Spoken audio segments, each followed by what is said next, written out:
The Alternative Dig Talk. Real issues, real talk. At first, we hit your gadgets with our state-of-the-art digitalized mobile studio with the debate on the road behind the wheels. Later, we launched our magnificent studios located on Plot 1A, Sawagudde Close, Lukulinanganda, Machindye, Kampala, where we bring to you our must-watch shows like The Mighty Drive, Monday to Friday, 8 a.m., Hotline, Mondays, 7 p.m. As for legal matters, Twins at Bar, Tuesdays, 11 a.m. Wednesdays, 6 p.m. is Afro-Caribbean Link, where we connect Africa with the Caribbean. Voltage on Thursdays, 7 p.m., featuring a youthful panel. Interface with Dr. Kiza Besige every Friday, 12 p.m. with his call to action against injustices. Snap Talk, Saturdays, 6 p.m. with the trio. A must-watch, The Political Dice, Sundays, 8 p.m. with the duo that never stammers, and so much more. Watch us live on all our social media platforms. We are The Alternative Digitalk. Real issues, real talk.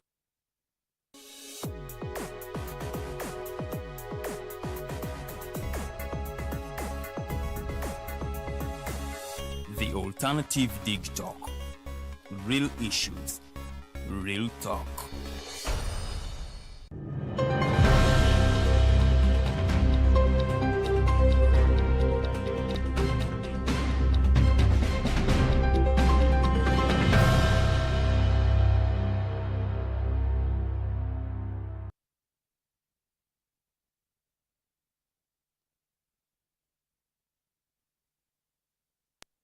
Nkubuuzako wonna weesinzidde okubanga otulaba era nga nkwaniriza olunaku olwaleero. Olunaku lwakuna ennaku z'omwezi tubala 5 mwezi gwa December omwaka 2024.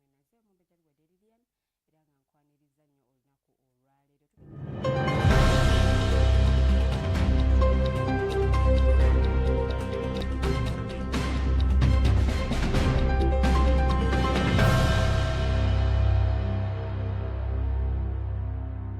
At first, we hit your gadgets with our state-of-the-art digitalized mobile studio with the debate on the road behind the wheels. Later, we launched our magnificent studios located on Plot 1A, Sawagudde Close, Lukulinanganda, Machindye, Kampala, where we bring to you our must-watch shows like The Mighty Drive, Monday to Friday, 8 a.m., Hotline, Mondays, 7 p.m. As for legal matters, Twins at Bar, Tuesdays, 11 a.m., Wednesdays.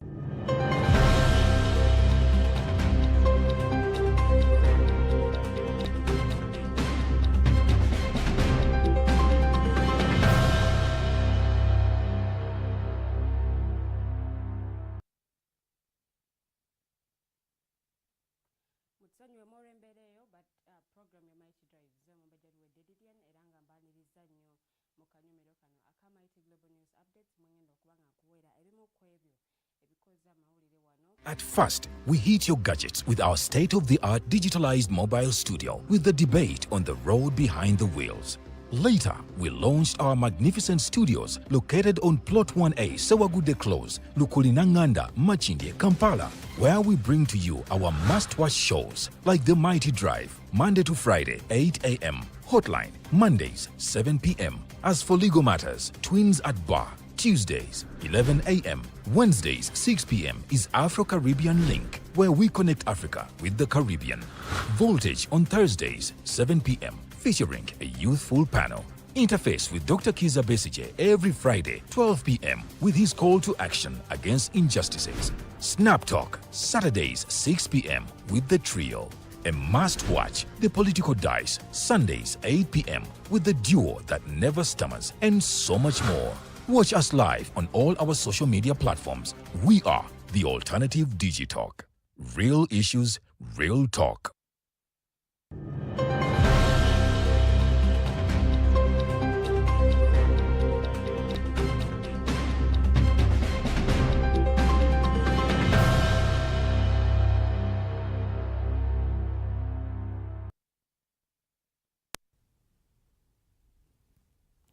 Twatondora embeera eyo eyiseemu naye ebyuma by'omuzungu nga bw'obimanyi bitera okwekyanga, but anyway wetulinnya okuba nga tukuweereza program Mighty Drive. Nze omumbejja Luwedde Lilian era nga nkwaniriza nnyo olunaku olwaleero, olunaku lwakuna ennaku z'omwezi ziri 5 mwezi gwa December omwaka 2024. Tugenda kuba nga Chala amanyiddwa nga Emily Banya, ono nno nga Head of Business Development Utalii Creative.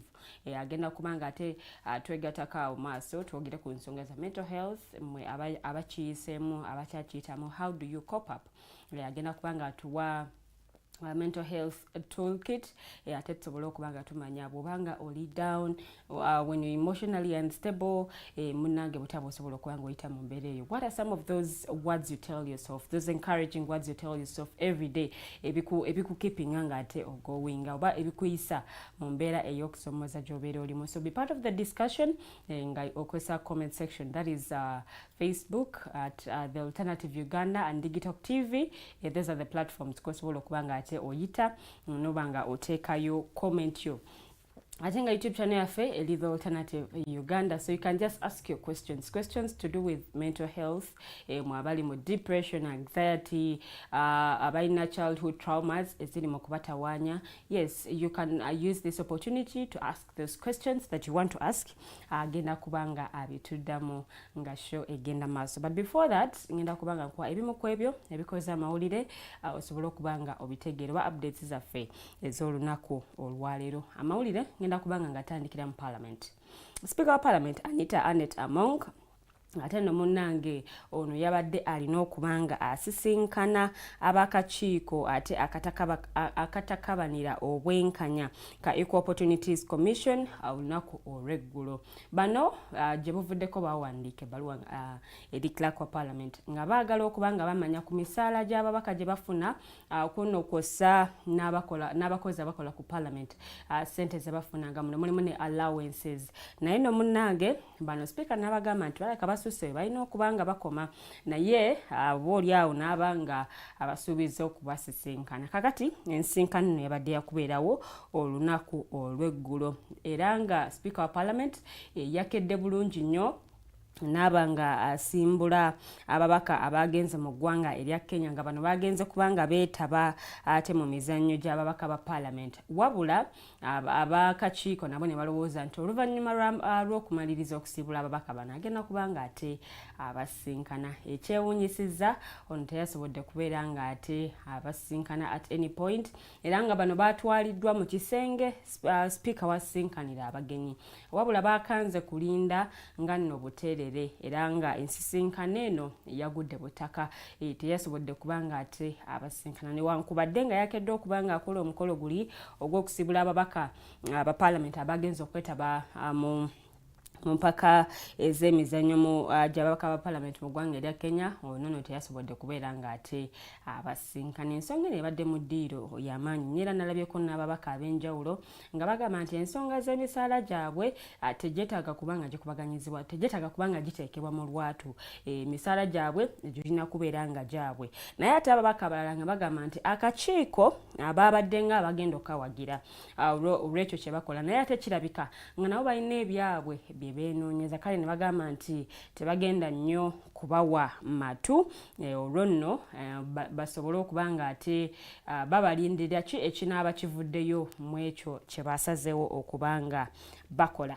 Nvuddewo awo ngenze muggulire ate eddala ngenze muggulire lya president w'ekibiina ekitaba bannamateeka mu ggwanga ki Uganda Law Society omukulu Isaac Ssemakadde yagenze maaso n'okubanga ayungula ekibinja ky'abannamateeka okubanga no munnange bamuwolereza mu musango ogw'okuvoola ssaabawaabi wa gavumenti Jane Francis Bodo. Omusango ogwo gwabadde mu kooti eya Buganda Road olunaku olw'eggulo era nga omusango guno gwatwalibwayo bannamateeka okuli Byamazima Joshua okwonno kwossa ne Tumukunde Tune nga beemulugunya olw'ebigambo ebyo mwami munnamateeka Isaac Ssemakadde bye yakozesa ate okuvoola ssaabawoleza wa gavumenti Jane Francis Bodo. Byaga nti munnange ebigambo tebyali birungi n'akatono. So bo ensonga ne bazongerayo mu mateeka okubanga galamula era nga bawaaba omusango guno. Kakati omulamuzi eyagubadde mu mitambo ku Buganda Road, Ronald Kayizi, weewaawo naaba ng'ateekawo ennaku z'omwezi 17 omwezi guno gwennyini okubanga awa ensala ye ku kusaba kw'abannamateeka aba Isaac Ssemakadde era ng'ono pulezidenti w'ekibiina eky'abannamateeka mu ggwanga mwe baagalira omusango guno ogumuvunaanibwa nti yavoola Ssaabawaabi wa gavumenti okubanga ate gugobebwa. Be bonno boolaba ku screens zo munnamateeka Aaron Kiiza y'omu ku abo ate abaasobodde okubanga munnange bavaayo okuwolereza kanso Isaac Ssemakadde.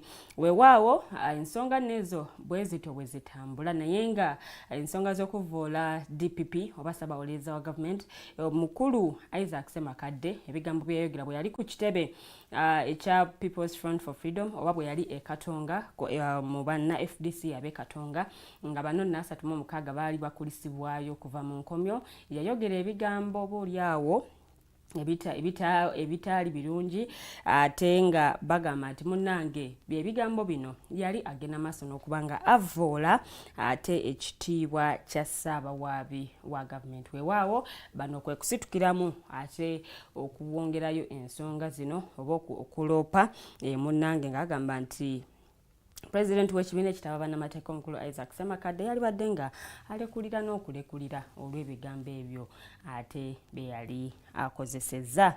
Awo nvuddewo neeyongeddeyo nate muggulire eddala. Musaza lya Ssaabasajja Kabaka ery'e Buweekula mu disitulikiti ey'e Mubende eno nno ye wasangibwa ate omuti Nakayima era nga omuti guno gwa byafaayo. Olunaku olw'eggulo amawulire gatandise okubanga gasaasaana nga erimu ku ttabi ku muti guno bwe lyagudde ne liba nga litta abantu 4 okwonokosa n'okubanga waliwo abaalumiziddwa. Kakati omuti guno gwa byafaayo era nga bw'ogulaba olabira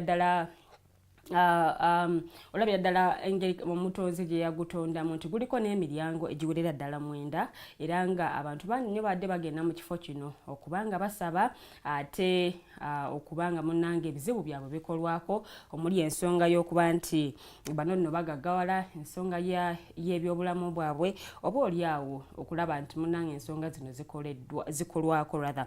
Naye olunaku olw'eggulo ssaawa ndoza zadde nga 12 ez'okumakya waliwo ababadde basuzeewo era nga munnange bano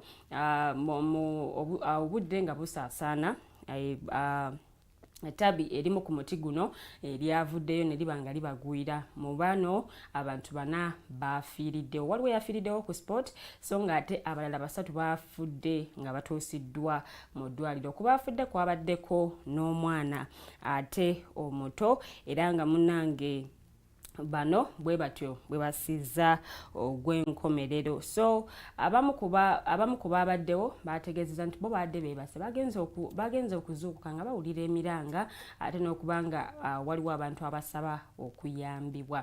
Bano badde bateekateeka omukolo ogubadde gugenda okubaawo olunaku olwaleero naye nga abakulu ku nsonga z'ebyokwerinda munnange nga RDC basooka ne babagamba nti wano temwetaaga kubanga mutegekerawo omukolo olw'ensonga nti omuti guno gulabika gukaddiye era nga gwanditandika okuwagukako amatabi mpola mpola ngaga nti tewali safe okubanga wategekebwawo emikolo era nga waliwo n'omu kubabeera mu kifo kino eyategeeza nti munnange azzenga ate alabula agamba nti kifo kino temwetaaga kubanga ate musulawo bwe muba muzze okusaba mujje musabe naye temusulawo newankubadde nga abamu babadde babitaputa bulala nti munnange obwo nno bubaka Nakayima bwali mu kugezaako okubanga asindika. Eggulire lino nnyinza obutaligendamu into details naye tulinza ab'obuwangwa n'ennono olunaku olwokutaano luno bajja kuba bongera otuwa ebisingakaawo ku muti guno ogwa Nakayima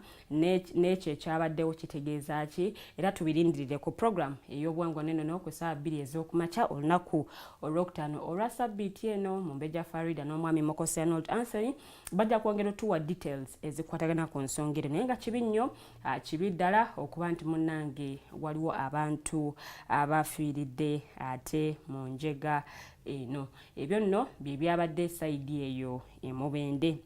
Njagala nveewo neyongereyo mugulire ddala amagye nga gayambikibwako abatuuze eyo nno Bulambuli bo bakazuula emirambo egiwerera ddala kati 28 oluvannyuma lw'ettaka okubuutikira ebyali biwererako ddala bina mu district eno sabbiiti ewedde. Wetwogerera abantu abakazuulwa emirambo gyabwe gibaze okuba nga giziikibwa era nga giwerera ddala 28 gyazuuliddwa mu ggombolola y'Ebuluganya era ng'eno waliyo ebyalo bina ebyagenda maaso n'okuba nga bikosebwa. Kigambibwa nti abatannaba kuba nga bakubwako kyamulubaale bawerera ddala 98 olw'ensonga nti abantu abateeberezebwa okuba nti baabikibwa mu njega eno bawerera ddala 126. Kakati abakazuulwako bali 28 era nga 98 ku bo tebannaba kubanga ate bazuulibwa. Zo tractor ezaweereddwayo okuba nga ziyiikula ettaka mu kifo kino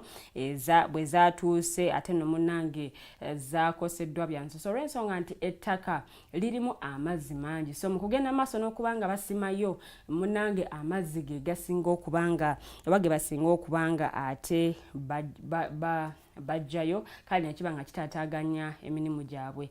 Weewaawo nga bo bannamagye baabakanyedda n'enkumbi okulaba nti bagenda mu maaso n'okuyambako ate mu kusima okusobola okulaba nti baziikula emirambo gy'abantu bano ate babenga baziikibwa mu butongole. Njagala neeyongereyo muggulire eddala bo ab'ebyokwerinda mu Kisenyi bus terminal bagenze maaso n'okuba nga bakwata omusaabaze yabadde n'emmundu ekika kya submarine gun n'amasasi 24 gattako magazines endala 2 nga nazo zaadde zijjudde amasasi gattako ejjambiya 3 okunnokosa ne liita emu ey'amafuta ga petroli ate n'emiguwa. Eyakwatiddwa ye David Tumwine aka Bosoni era nga abadde ava kyotera ng'ayolekera mu district y'Ebusia. Bw'atyo nno bwe yakwatiddwa era nga ne poliisi yagenze maaso n'okuba nga efulumya statement ku mikutu gyayo gye mugatta bantu ku nsonga eno era nga nabo bwe batyo bwe balambise ono ebintu ebimu ku ebyo bye yasangiddwa nabyo wabula nga kati akomerwa ku poliisi eya Old Kampala gye yatwaliddwa okuba nga annyonnyola wa gye yabadde atwala emmundu okunnokosa n'ekigendererwa kye.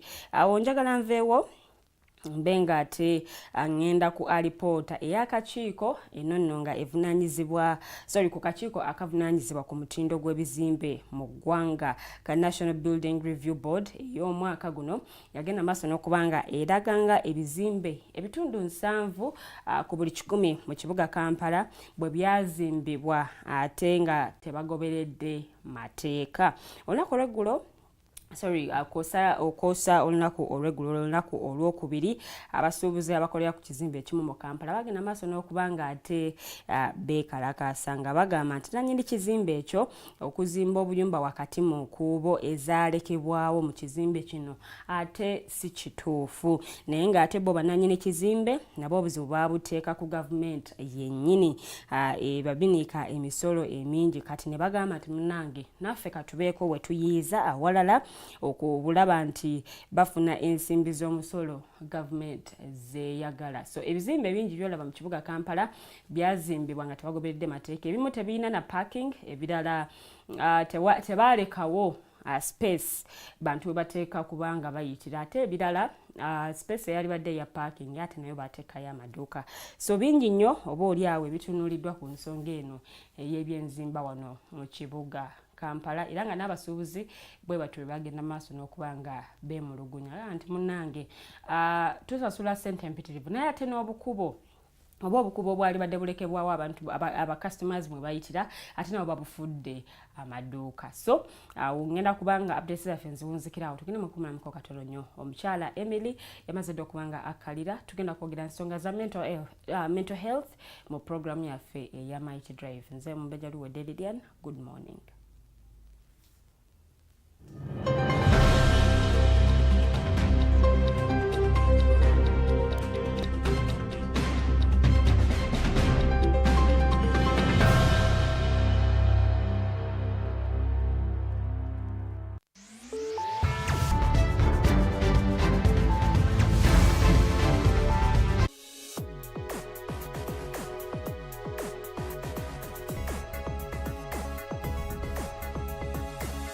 The Alternative Dig Talk. Real issues, real talk. At first, we hit your gadgets with our state-of-the-art digitalized mobile studio with the debate on the road behind the wheels. Later, we launched our magnificent studios located on Plot 1A, Sawagude Close, Lukulinanganda, Machindye, Kampala, where we bring to you our must-watch shows like The Mighty Drive, Monday to Friday, 8 a.m., Hotline, Mondays, 7 p.m. As for legal matters, Twins at Bar, Tuesdays, 11 a.m. Wednesdays, 6 p.m. is Afro-Caribbean Link, where we connect Africa with the Caribbean.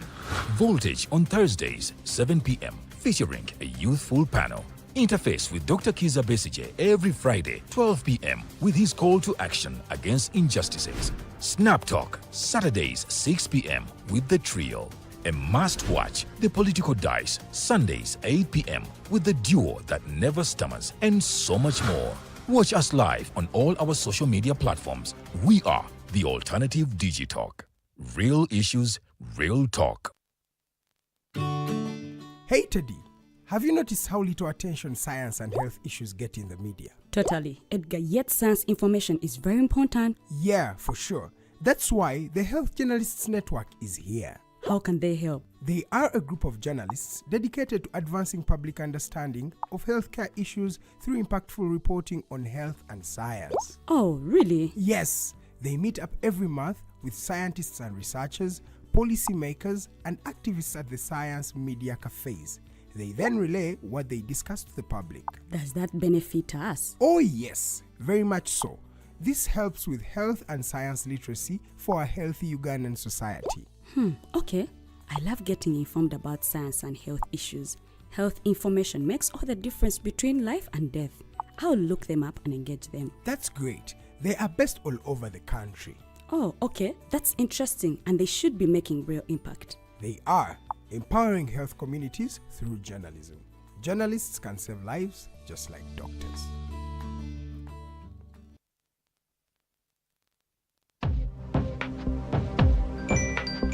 But at the church, though, Tawali man, what's up? man, can you imagine people just dump everywhere? Someone drinks water and throws the bottle wherever. Come on, Rogers. What else do you expect people to do with an empty bottle? Simanya now, recorder.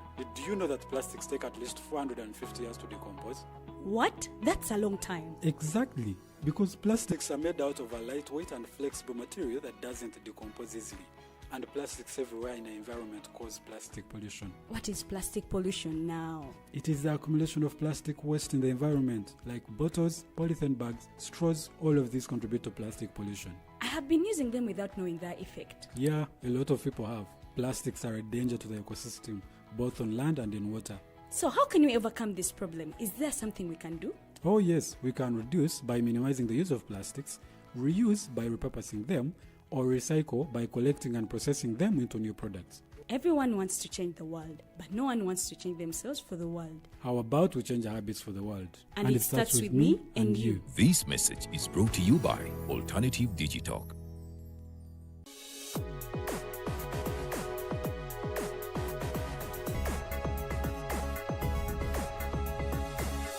The Alternative Dig Talk. Real issues, real talk.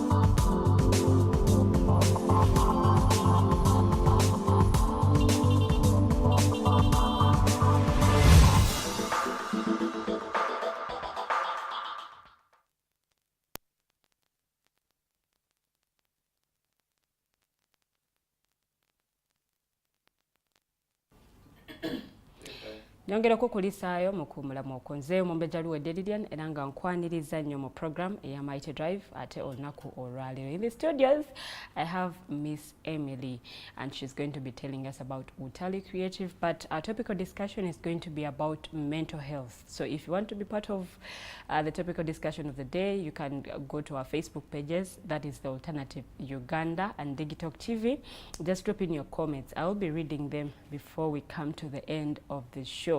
And also our YouTube channel, the Alternative Uganda. Please use the comment section and be part of the show. Ask those questions that you would want to know about mental health, depression, anxiety. How is actually Utalii Creative helping people who are mentally disturbed, who are going through certain situations or emotional damages, and how are the young people actually going to benefit out of this? Is there a fee that you have to pay to be able to get to be able to help, to be helped? So that is what we're going to be talking about today. So you can be part of the discussion by using the comment section. I'm going to be reading your comment before we come to the end of the show. We are going to be mixing the languages, English and Luganda. Wotategedde mu Luzungu nja kusobola okuba nga nkuyambako okubikuddiriza ate mu lulimi Oluganda. Naye nga discussion yaffe bwetyo bwegenda okuba nga etambula this morning, and I'm going to take this opportunity to welcome her officially on the show to tell us about what she does and what Utalii is all about. Let's dive into it. Good morning. Good morning. You're most welcome on the Mighty Drive show. Thank you. Okay, Miss Emily, we would love to know more about you. Who is Emily Banya? Emily Banya is a co-founder and head of business development at Utalii Creative. Okay.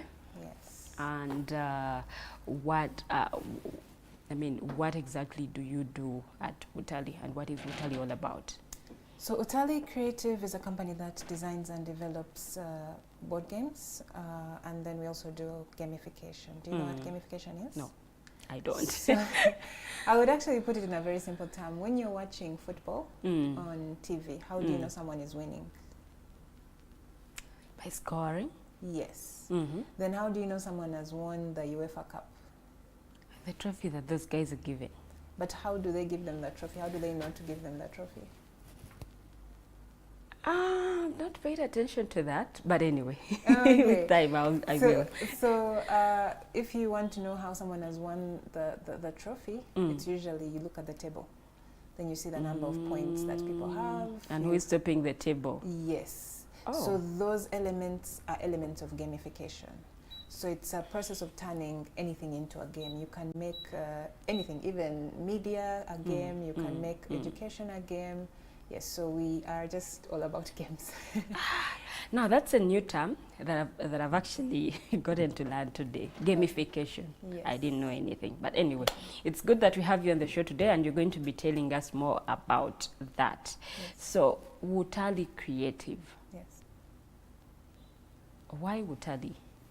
Utalii is a Swahili word to mean tourism. Yes, and initially when we started with developing and designing customized jigsaw puzzles like these. And these puzzles, this one is a customized one for a client. Okay. These puzzles were basically images that we were using to promote tourism in Uganda. So we had puzzles of the equator, we had puzzles of Mount Rwenzori, and it was something of what we'd call a souvenir that someone could take to another country or to take back home and play with their family and talk more about the country. So that's how Utalii, the name, came into play. Oh, and who comes up with the idea? The idea of the company? Yes. It's more of I don't know if you've been an entrepreneur, but sometimes things just happen to you. For example, I was going through a lot of anxiety and I was really struggling with my mental well-being. And I went and did a lot of research just to find out what is going on with me. And I Googled, why is my brain broken? And why am I sad? Why do I feel sad? Why am I this? Why are there too many thoughts in my head going on? What's going on? Am I the only one going through this? And with the resources I finally got, our psychologist broke it down to me simply, and he basically said the brain is a problem-solving tool. So it's either in the past with regret or in the future with anxiety.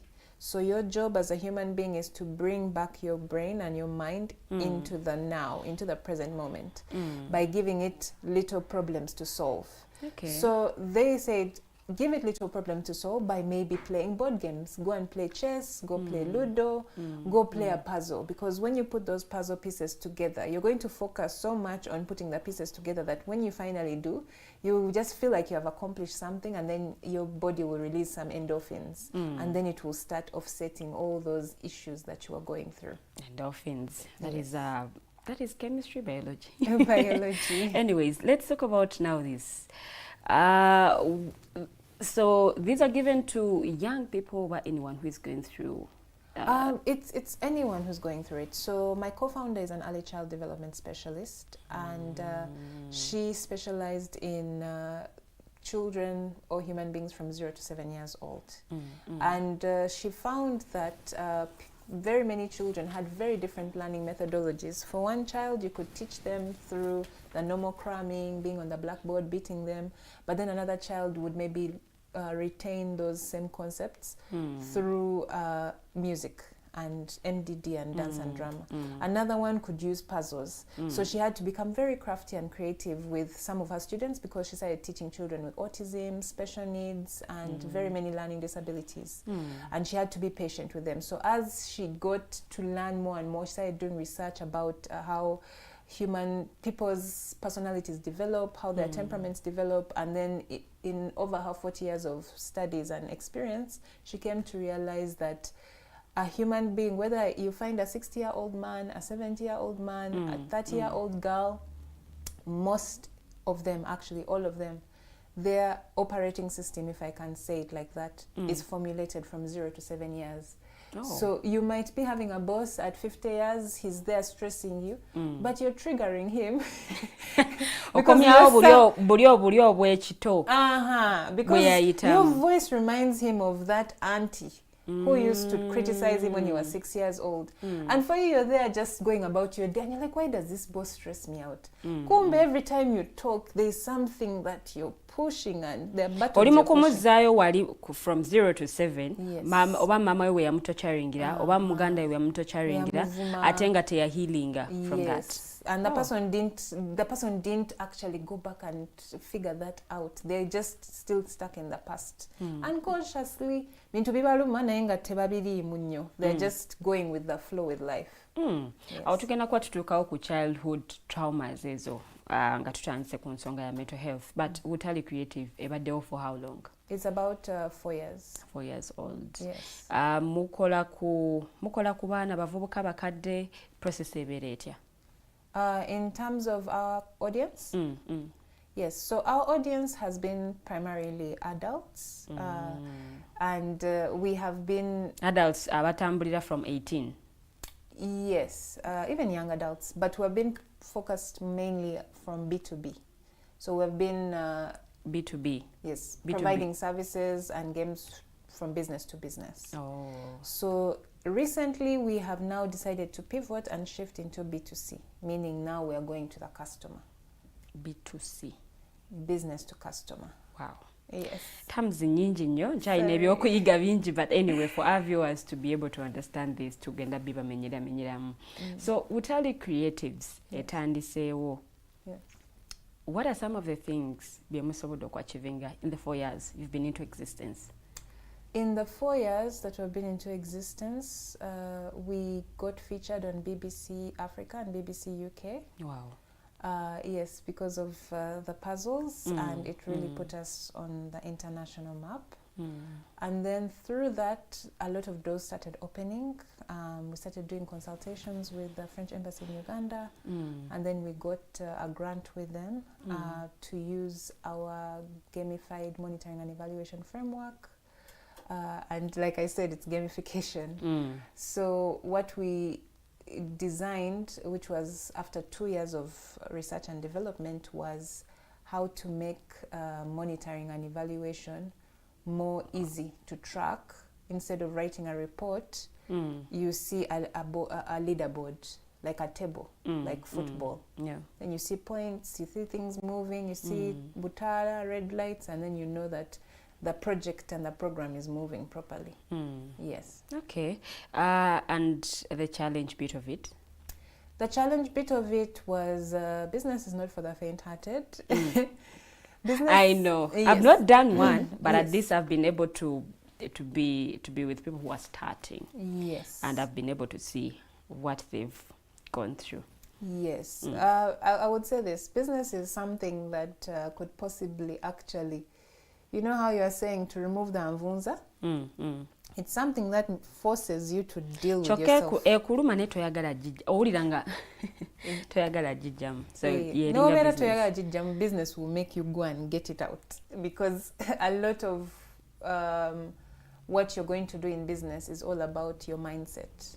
It starts with your mindset. Success is a mindset. So when you're moving in business and things are not working, you have to reevaluate your mindset. So oyino kuddayo obibalanga tebivaayo. Omanyi, before starting a business, you already have a picture of how things are going to be, of how you want things actually to be. Yes.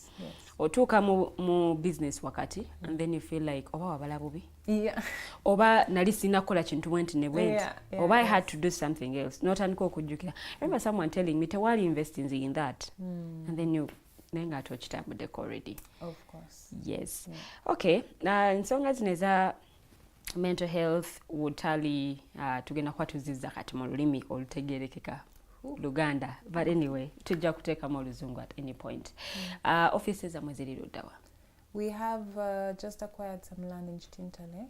So it's about 300 meters from the Chitintale market. Yes, and we're going to be building our headquarters there. So muina offices mu bitundu ebyenjawulo, mu bitundu by'eggwanga ebyenjawulo? Right now, not yet. We have decided to work remotely because of the property now we have. We have basically estimated opportunity cost because now we are going to go into construction. Yes. So kati ayetaze services zamwe wa wayinza okubasanga? Basobola tusanga online. So you can go to our website, Utalii.Creative.com. Our products, you go to shop.Utalii.Creative.com. We are most active on Instagram and Twitter. We also have LinkedIn. Yeah. But Instagram is where you quickly reach us. Amanyi ffe bannayuganda tulinamu nti njagala nsooke ntuukewo wennyini. Wali ku kifo wennyini nnyini I get to see. Oba nkakasize ddala because sorry to bring this out, but tulabeko abantu abakolera online abamu nga si batuufu. Naye kati mmwe musobodde mutya oba musobola mutya okweyawula mu bantu abo okulaga nti mwe muli authentic with what you actually do? Well, we have documented our journey mostly on Instagram with videos, pictures with so many different clients who I've worked with. You can see this customized puzzle is for one of our clients, Total Energies. We've worked with Uganda Development Bank. We've worked with the French Embassy in Uganda. We've worked with government agencies as well. We've worked with various development agencies and multinationals, and we've been very transparent about our journey because we also realized that we needed to first build proof of concept and also solidify our value to the market. So we started first with business to business because businesses are very specific about what they want, and if you are giving them value, they give you money. So we were not yet ready to go into the customer route because we wanted to first be specific about what we were providing. Because like you said, when you say gamification, everyone's looking at you like, Nayenga, but business, especially in the development agencies, because they are multinationals, bakola in different countries, they've already dealt with these things. Bakola ne puzzles, bakola ne games, so it's easily sellable.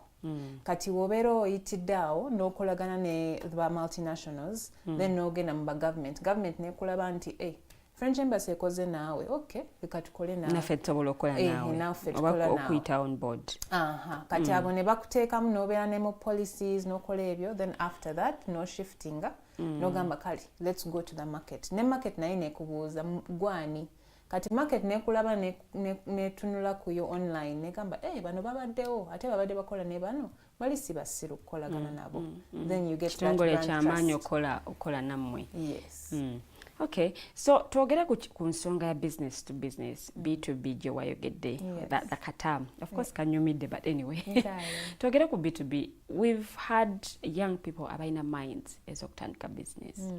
They get confused, they get stuck, oba abamu tubeera excited. Nti bwe nkulaba Emily, you've started something. Nange njagala ntandike the exact thing you're doing. Oba netuuka mu kkubo ate ne kintabukako, and then I feel like I want to give up. Kati, how does Utalii Creative help a person or help that person ali mu mbeera ngeeyo? So Utalii Creative, we have done workshop toolkits for capacity builders. We've helped capacity builders who are training entrepreneurs and young people to make their curriculums around capacity building more easy for young people. For example, instead of going to a workshop nga bakuyigiriza ebya marketing mu kifo kutuula n'odoozinga nga tobitegeera kubanga akozesa ebigambo ebinene. We tell the facilitator, you bring your information, we turn it into games. So that when these young people come, babeera bazannya naye nga biyingira. And it has worked for many people. Nti njagala kuselinga business yange. Naye ngeze mu musomo bali mukungamba anti kati bwoba oyagala kuselinga business soko omanye kyotunda, bwoba otunza customer yogera naye in this language and this language. You guys use games okulaba nti people get to understand that information. Kati nga we nkugambirawo our co-founder, she's an early child development specialist. Yamanya nti buli omu tagenda kuyiga at the same pace, ate tebagenda kuyigira wamu. Ate tebayiga the same way. Yes, tebayiga the same way. Waliwo ayigirawo ku lubaawo, waliwo addayo mu notes n'asomamu, waliwo alina okulinda a friend of hers or his okumuyitiramu. Waliwo akwata ne mu class, teacher wakyogera ne kiyingira ye nga amaze. Waliwo olinga ali mu class tabitegeera ngali absent minded, obwongo buli walala, olwa mama yamukubye ku makya teyayozeza engatto, ennyumba alina okuddayo okola ebintu bye okitege nga tali present. So teacher abeera asomesa naye nga obwongo buli walala. So oyo naye olina omu-engaging in a different way. Kati ffe, the reason why you also use game-based learning, Bajita game-based learning, is because kati attention span of human beings is lower than a goldfish. It has gone down now. Omuntu abeera ku simu, abeera ku laptop, abeera nga buli kaseera atambula, waliwo too many things fighting for the attention. Obwongo buyina kyebulowoozaako at every point. Kati the attention to go down, you cannot keep using the same methodology to teach that same person. Kubanga attention teriiwo. Ne wabeera kutunulira waati ng'obwongo buli eri. Buli entebe oli wano makindi ng'oyogera naye nga taliiwo. So you need to, we realized that we had to find creative ways to capture someone's attention first. And games is a very easy way. Kubanga omuntu omugamba nti tugenda kuzannya omuzannyo. What am I going to win? Ngayagala kuwangula. That's why omuntu ojamusanga azannya ka game ku simu. Abeera ali ku Candy Crush kubanga ayagala kuwangula okitege. And sometimes it's not even about what they're going to win. It's just because they're going to win. Kubanga ako ka feeling kawulira nti awangudde. Kamukuba nagamba nze number 1 okitege. Nina ekintu kyensobodde okutuukako. Gwenga asobodde okuinteractingako with people who have developed ideas oba ne zivaamu ebinene. What have your findings eziremesezza abantu abamu abatandiseeko when it comes to business ate okufailinga okugisustaininga for some good time? I think the number one thing, and I'll say this, mbadde ndi very lucky to travel around the world and to live in other countries. And when I came back here, nange business tebadde nyangu nnyo. And I'll say this, abantu mangi bagala kola copy and paste ate wakyogedde ali. Nalaba oli nti no kimukoledde nange linkankole. Naye nga this might be scary to say, but many people, you have to design something that is unique to you. Kubanga ne mu market wogendayo wotuka waliwo levels zotuukako ng'abantu they are hiring you, not the business. Nga bakutunira ne bagamba nti noono ngenda mu wa business. N'obeera nga business yo ekuze nnyo nga waliwo abantu nga 5. Waliwo level gy'otuukako ng'omuntu akuhiringa kubanga gwe akulabyemu ekintu n'agamba ono kintu akirimu okitege si lwakuba just akikola bukozi kukola ssente. So I will say that number one thing, copy and paste and not wanting to be unique. Nga gwe toyagala kukola ekintu nga gwe kintu wakirabiddewo oti n'ogamba I'm going to solve this problem for these people like this and this is the business I'm going to do.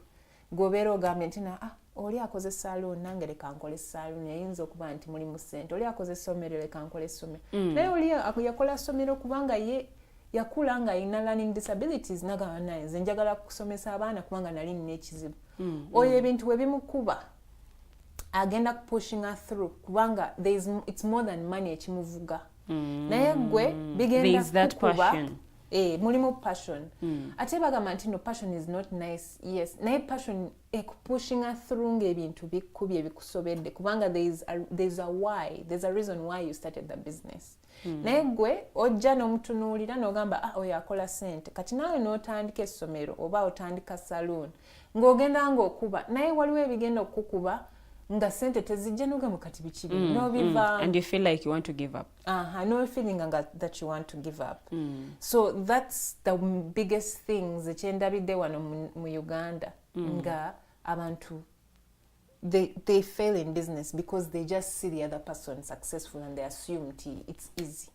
Then the second thing I will say is abantu need to study themselves and figure out, am I a business person or am I an employee? Njachiteka mu luzungu. Am I a number 1? Am I a number 2? Am I a number 3? You can be a very good number 3 ate n'okola sente nyingi nnyo. Okusinga okweteeka mu number 1 gy'otalina kubeera. Thank you. For example, njakuwa example which is famous from Europe. Mumanyi Steve Jobs eyatandika Apple. Simu yino eri iPhone. Waliwo guy eyakola programming ne buli kimu bamuyita Steve Wozniak. Wozniak akyaliwo alya sente. Steve Jobs yafa.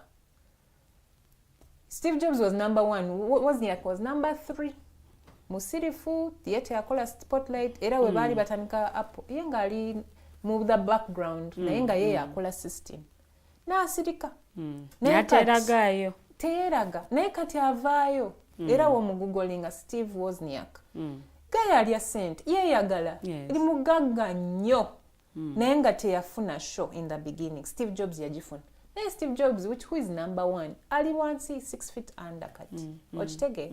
So Ugandans also, and most young people have to realize, sometimes you don't have to be number 1. Oyinza okubeera nga tobisobola. Nga osobola okufuna number 1 ng'omulaba nga alina kintu kyasindika. N'ogamba, oli ekangende njogere naye. Let me support their vision. Nze nembeera number 3.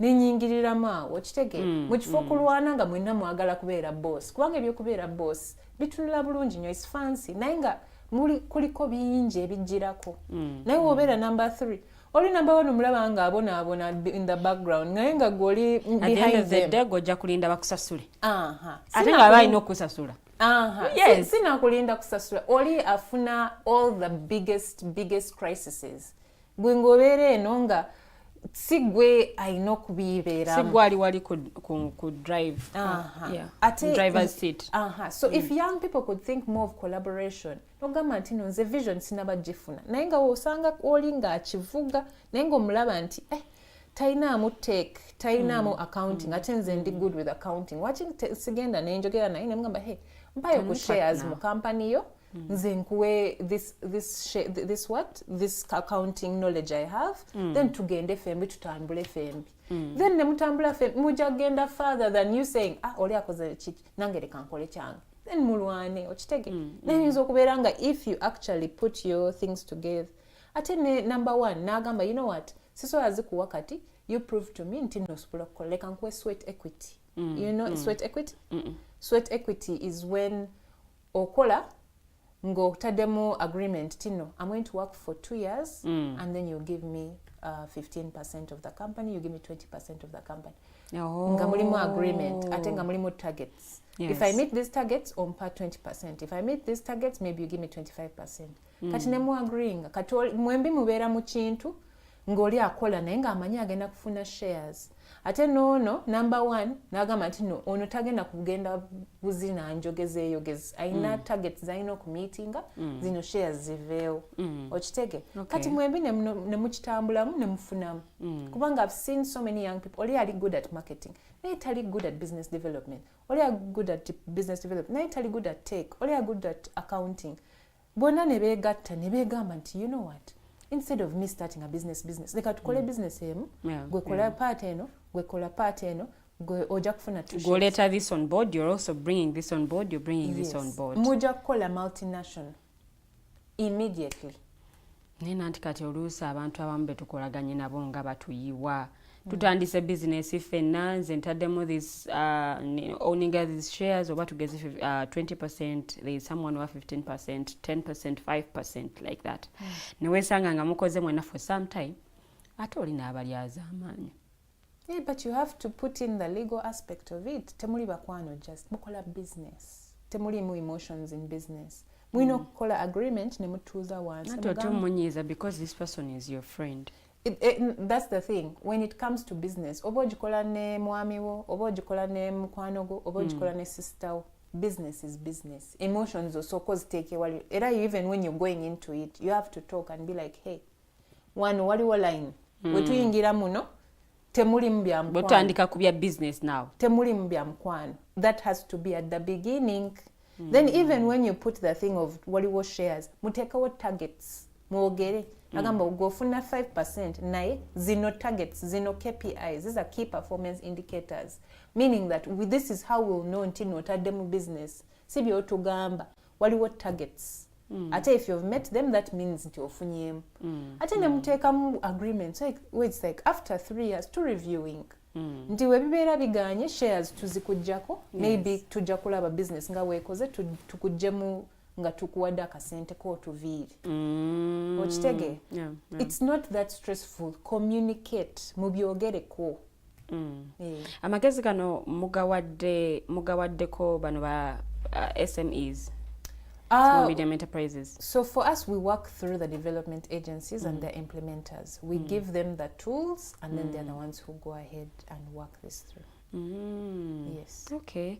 So bana anyway mbogeddeko nnyo because mpulira ddala nga nange kinkwatako nyinza okuba ndi mulayine bwetyo yagala okutandika something but that fear of starting, the fear of bwe kitandika nekigwa, what is actually going to happen? Am I losing everything because of the society engeri gyekizimbyemu? Ate wokitandika ne succeeding, then what? Have you explored that other side? No, I've not. Why don't you try? Ati kati awo okutandikawo wali obuzibu awo. But anyway, for a youth who wants to start something and they have won't overscarce emabega, how do you advise them? For a youth, the biggest asset you have is time. Wine sawa. Most people bazukuka ku 70 nga bagala kola business naye nga sawa ziweddewo. Nati kati nyinza okwagala kola business ngina kubeera number 3. And it's okay. Nga nyina kubeera number 2. It's okay. You have time. Ogendawo. Fena tugenda ku ending up 6 feet under. Kati chichi. It's not like nti gogenda ku living at 10,000 years. Have you ever seen anyone live? Ne Adam naye yali mu Bible taliyo. Kati what's the issue? Even failure is okay because failure teaches you what not to do. No yimuka, no dusting off, no gamba awona konye ekisenge kati leka nkozese eno route. Okay. What's wrong with failure? What's wrong ekintu wekigaana? Okitege? Okay. Where are you rushing to that it has to be so successful tomorrow? Okitege? Ate oyina kitunuliranga journey. It's a journey. You have to enjoy it. Ne failure no kwesekerera ngamba okay. Kali chikubi. Okitege? And then you also have to look at the other side. Tunudde nnyo nti nno kintu kigenda ku failure. Wakito tuneyo, but what if it succeeds? Can I handle success? Can I handle people always asking me for money? Yes. Can I handle?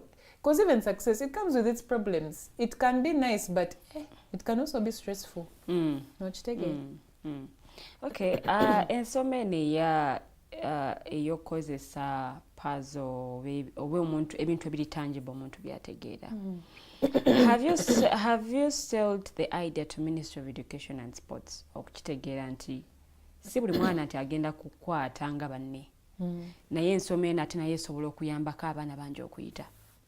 Yes, we have explored those routes in terms of curriculum development. We've had meetings with KCCA. But one thing we realized is sometimes you build and then they will come. Bakusanga along the way. Yes. Kubanga, you also have to realize abantu abamu abali mu bureaucratic entities babeera nga bagenzeyo okufuna omulimu bo babasasule. Yes. Ng'ebigambo ebya change innovation bakutunula nagamba kino ekintu wekiggwa nga we tubadde twogerako. My job is on the line. Let me not shake the boat. Omuntu n'asalawo nti no ebintu nkukola change nga si bibye. Nokkiriza n'ogamba you know what? Let's not be discouraged. Leka tugende ebintu webikola. Era nga bwe byali. Era that's why I told you nti the first companies that really took us on were development companies, international, multinational companies. Kubanga bo balaba nti onakola bintu very different. Never cool opportunity. Nagamba we're taking a chance on you. Ne tulabe chokola gye kiri. Kijja kuyamba omuntu mbisere by'omaaso. N'otambulira okwo. Sometimes you don't need to keep hitting and knocking the same door. Webere ganya okugula. You say okay, luno oluggi luganya okugula, maybe lujja kugula edda. Eka ngende knocking eziri doors ezanguwa. Tugende mu maaso. Ndowooza bano bajja kubeera ready along the line. Okay, let's go in for a very short commercial break. It's still the Mighty Drive. Nze omwambejja Luwedde Lilian tukoma mu ssaawa yaffe ey'okubiri. In the second hour tugenda kuba twogera ku nsonga ya mental health. Cards zino ziyambako zitya omuntu alina situationship gy'ayitamu, omuntu ali mu depression, omuntu alina anxiety. Cards zino ziyinza muyamba zitya era bigambo ki omuntu ono byalina okuba nga yeegamba. Era cards zino tusobola zifuna tutya, prices ziri zitya, byonna tugenda kuba tubyogerako. In the second hour, it's still the Mighty Drive. Tukomawo katono nnyo, temuvaawo.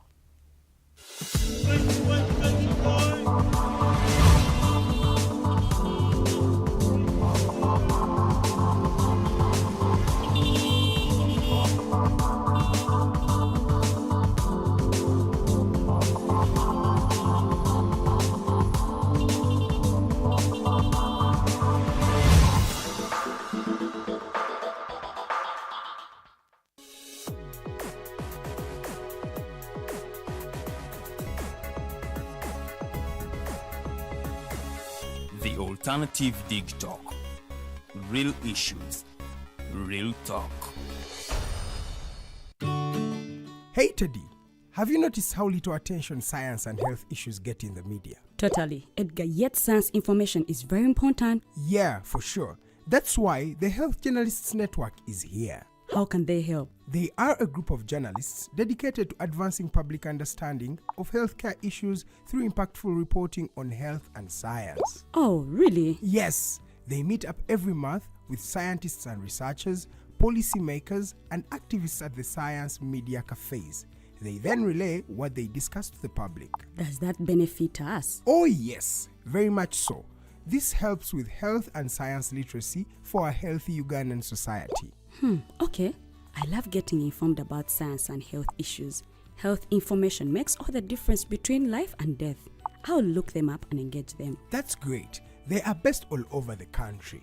Oh, okay. That's interesting, and they should be making real impact. They are empowering health communities through journalism.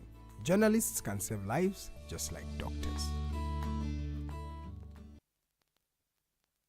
At first, we hit your gadgets with our state-of-the-art digitalized mobile studio with the debate on the road behind the wheels. Later, we launched our magnificent studios located on Plot 1A, Sewagude Close, Lukulinanganda, Machindye, Kampala, where we bring to you our must-watch shows like The Mighty Drive, Monday to Friday, 8 a.m., Hotline, Mondays, 7 p.m. As for legal matters, Twins at Bar, Tuesdays, 11 a.m. Wednesdays, 6 p.m. is Afro-Caribbean Link, where we connect Africa with the Caribbean. Voltage on Thursdays, 7 p.m., featuring a youthful panel. Interface with Dr. Kiza Besige every Friday, 12 p.m. with his call to action against injustices. Snap Talk, Saturdays, 6 p.m. with the trio. A must-watch, The Political Dice, Sundays, 8 p.m. with the duo that never stammers, and so much more.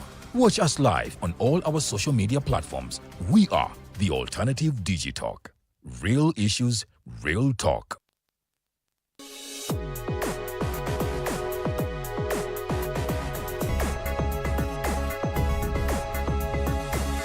The Alternative Digitalk. Real issues, real talk.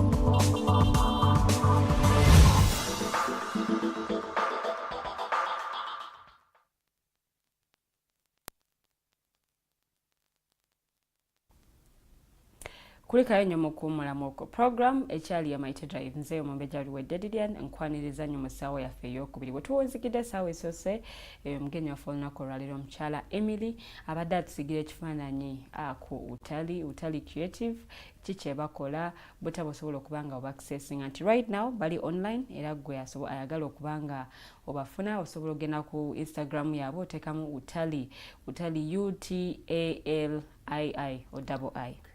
Yeah, Utalii Creatives osobole okuba nga ate omanya biki bye bakola nawe butaba osobola okuba nga oba accessinga ne ku X nako kwebali so oteekamu Utalii Creative nosobola okuba nga ate obafuna bulungi nnyo. Programs zebalina nnyingi nnyo ezisobola okuba nga zikuyambako gwatandika business osobola okuba nga at least obeebuuzaako naawe alina omwana omuto gw'oyagala okuba nga bakuyambako agambye nti bayambira ddala abaana abo balina ab'emyaka wakati wa 0 to 7 mu kubanga babuilding obwongo bwabwe right building obwongo bwabwe because kyekiseera omwana obudoza wakwasiza ennyo weyeetaaga okuba nga ayambibwa nti ekiseera ekyo wekiba nga kibadde kibi ne bw'anaakula n'atuuka eno mu bukulu ajja kuddayo mu biseera ebyo but anyway bingi nnyo bye tulabye biviiriddeko abantu okuba nga batawanyizibwa mentally and most people don't know but the good thing is tuteekawo programs nga zino okwongera okugulawo amaaso gaffe ffenna tutegere about mental health. I think mwezi gubeera gwa kutaano ensonga za mental health wezogererwako ennyo era gwe mwezi gwa mental health era nga munnange n'omwaka guno omwezi ogwo gwaliwo naye mukyala Emily tumwina olunaku olwaleero okwongera otuggulirawo amaaso about mental health ne programu yaabwe eno gye balina ey'okuba nga bakozesa cards, puzzles okuyambako abantu ab'enjawulo abayita mu mbeera ng'ezo ez'okutawanyizibwa oba balina obuzibu ku bwongo naye nga tobutegedde. Cards zino zisobola zitya okuyamba oba osobola otya okuzanya puzzle zino ate n'obeera nga obwongo bwo bubeera nga busituka mu ngeri emu oba endala. Mental health. Yeah. I think that's where we're going to in our second hour. Yeah. Tutandikire ku biki ebijjako abantu mentally. Yes. Oh, you are asking. I think it's very many things. Okay. Like we had mentioned, my co-founder is an early child development specialist. Okay. And in her research, she found that most people, actually everyone, their personalities are usually formulated between 0 to 7 years. And everything that happened around that time affects who they are. As you grow up, it can just add on. But the operating system of the person was formulated from 0 to 7 years. And what I'll give an example is, walabaka abana nga bali 3-4 years. Ngoyogera ekintu n'akiddamu exactly how you said it. Ng'okyogedde ye n'akitunulira n'akikoppa exactly how it is. Kubanga omwana abeera nga ali sponge, buli kimu just akitwalamu. Kibanga kitabo nti buli lunaku waliwo page gye bawandiikako. Kati oyo omwana ali 3 ali 4 just abeera sponge nga buli kimu kiyingira. Kati depending on nga bwe kyayingira wekyayingira nga akitya then ajja kubeera nga waliwo ekintu mu ye nga akitya. For example, wabeera nga akulidde mu maka nga ebya ssente baali balwana baali bayomba, kati wabeera nga alaba maama nga ne taata nga buli kaseera bayomba ku school fees, bayomba ku ssente, ekyo ekintu kiyingira from 0 to 7. Kati wabeera akula ekigambo ssente nga kimutiisa kubanga ajjukira ekyo, ayinza obeera takyogeddeko naye nga ekintu kya ssente kibeera nga kimutawaanya kubanga baali bakiwaanako. Because mu kukula kwe tekyali kyangu. That's how usually most issues are formulated. Naye abantu, they don't address them. Kati ebintu nebipayilinga then wabeera nga kintu kimukubidde nnyo then nekiyiwa. N'omulabiraawo ng'afunye breakdown, n'omulabiraawo nga anxiety emukuba, n'omulabiraawo nga just obwongo bumutawaanya.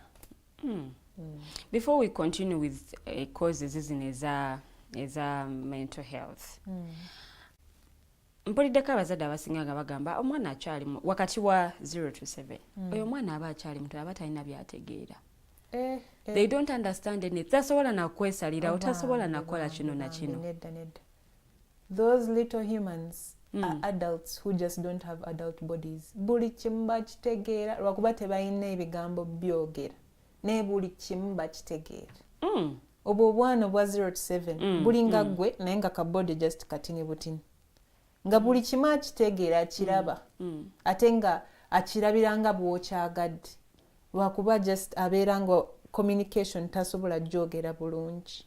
Kati wobeera omuyisanga baby, it's okay bambi, olina obayisanga baby, naye just tegeera nga obuwongo bwe bubeera nga obumu obubwo lwakuba abeera nga tanaba kuyiga how to communicate it. Ne emotions abeera nga talina emotional intelligence okugamba nti banange njagala kulya mmere, naye omwana abeera akaaba. Oyo bebe owa 6 months abeera akaaba, naye nga abeera akaabira nga akugamba nti no hey enjala ennuma njagala kulya, naye sisobola kukugamba n'ebigambo.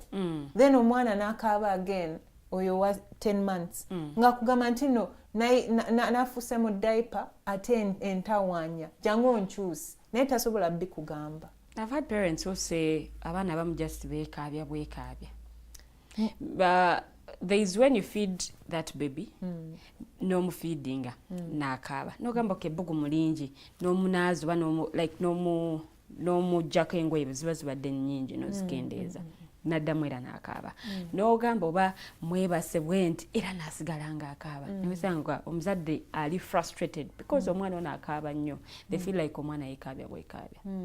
So according to my co-founder, who's the early child development specialist, ye kye yasanga kubanga yali alina early learning centers abadde agirina for about 20 years. Okay.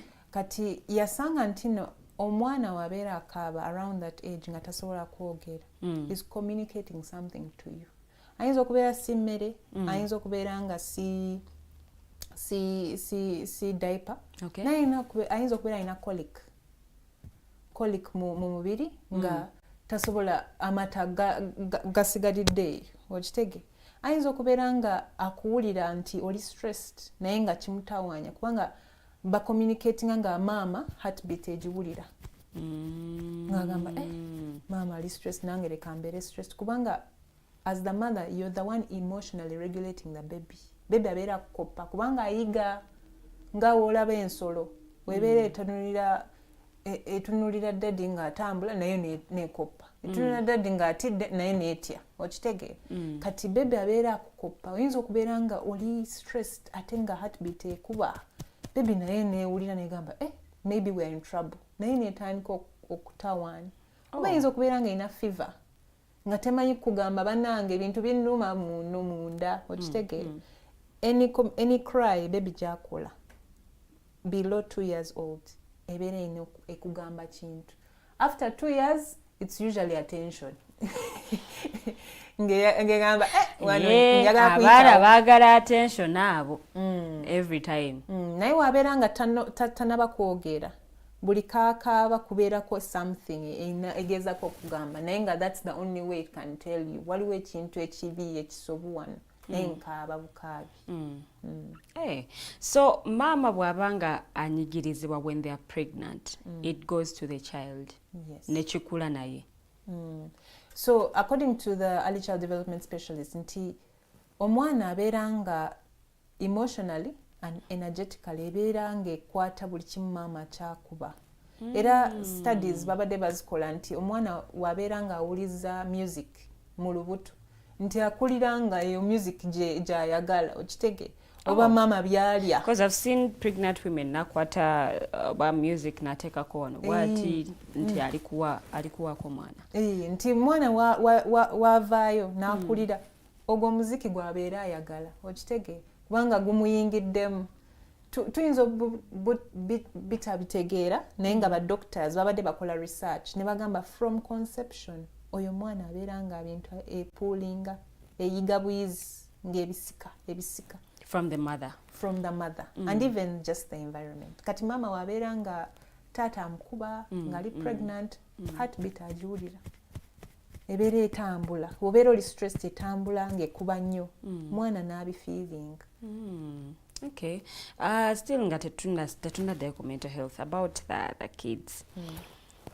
Kati ye taata wanaayingiriramu wa? Taata. Because kati jjukira mama yeetuka olubuto. Taata abeera this other side. Ye party ye ebeera luddawa. So taata, according to the early child development specialist, and that's why the marriage is mostly very important because it is the foundation of the psychological development of a child. The father represents structure and the mother represents love. Kati taata wobeera okulira mu mayumba ga taata akugamba nti no awo togendawo awo okitegeera abeera nga akuwa structures okumanya nti no bintu bikoma wano bintu bikoma wali. So maana abeera ayigirira awo.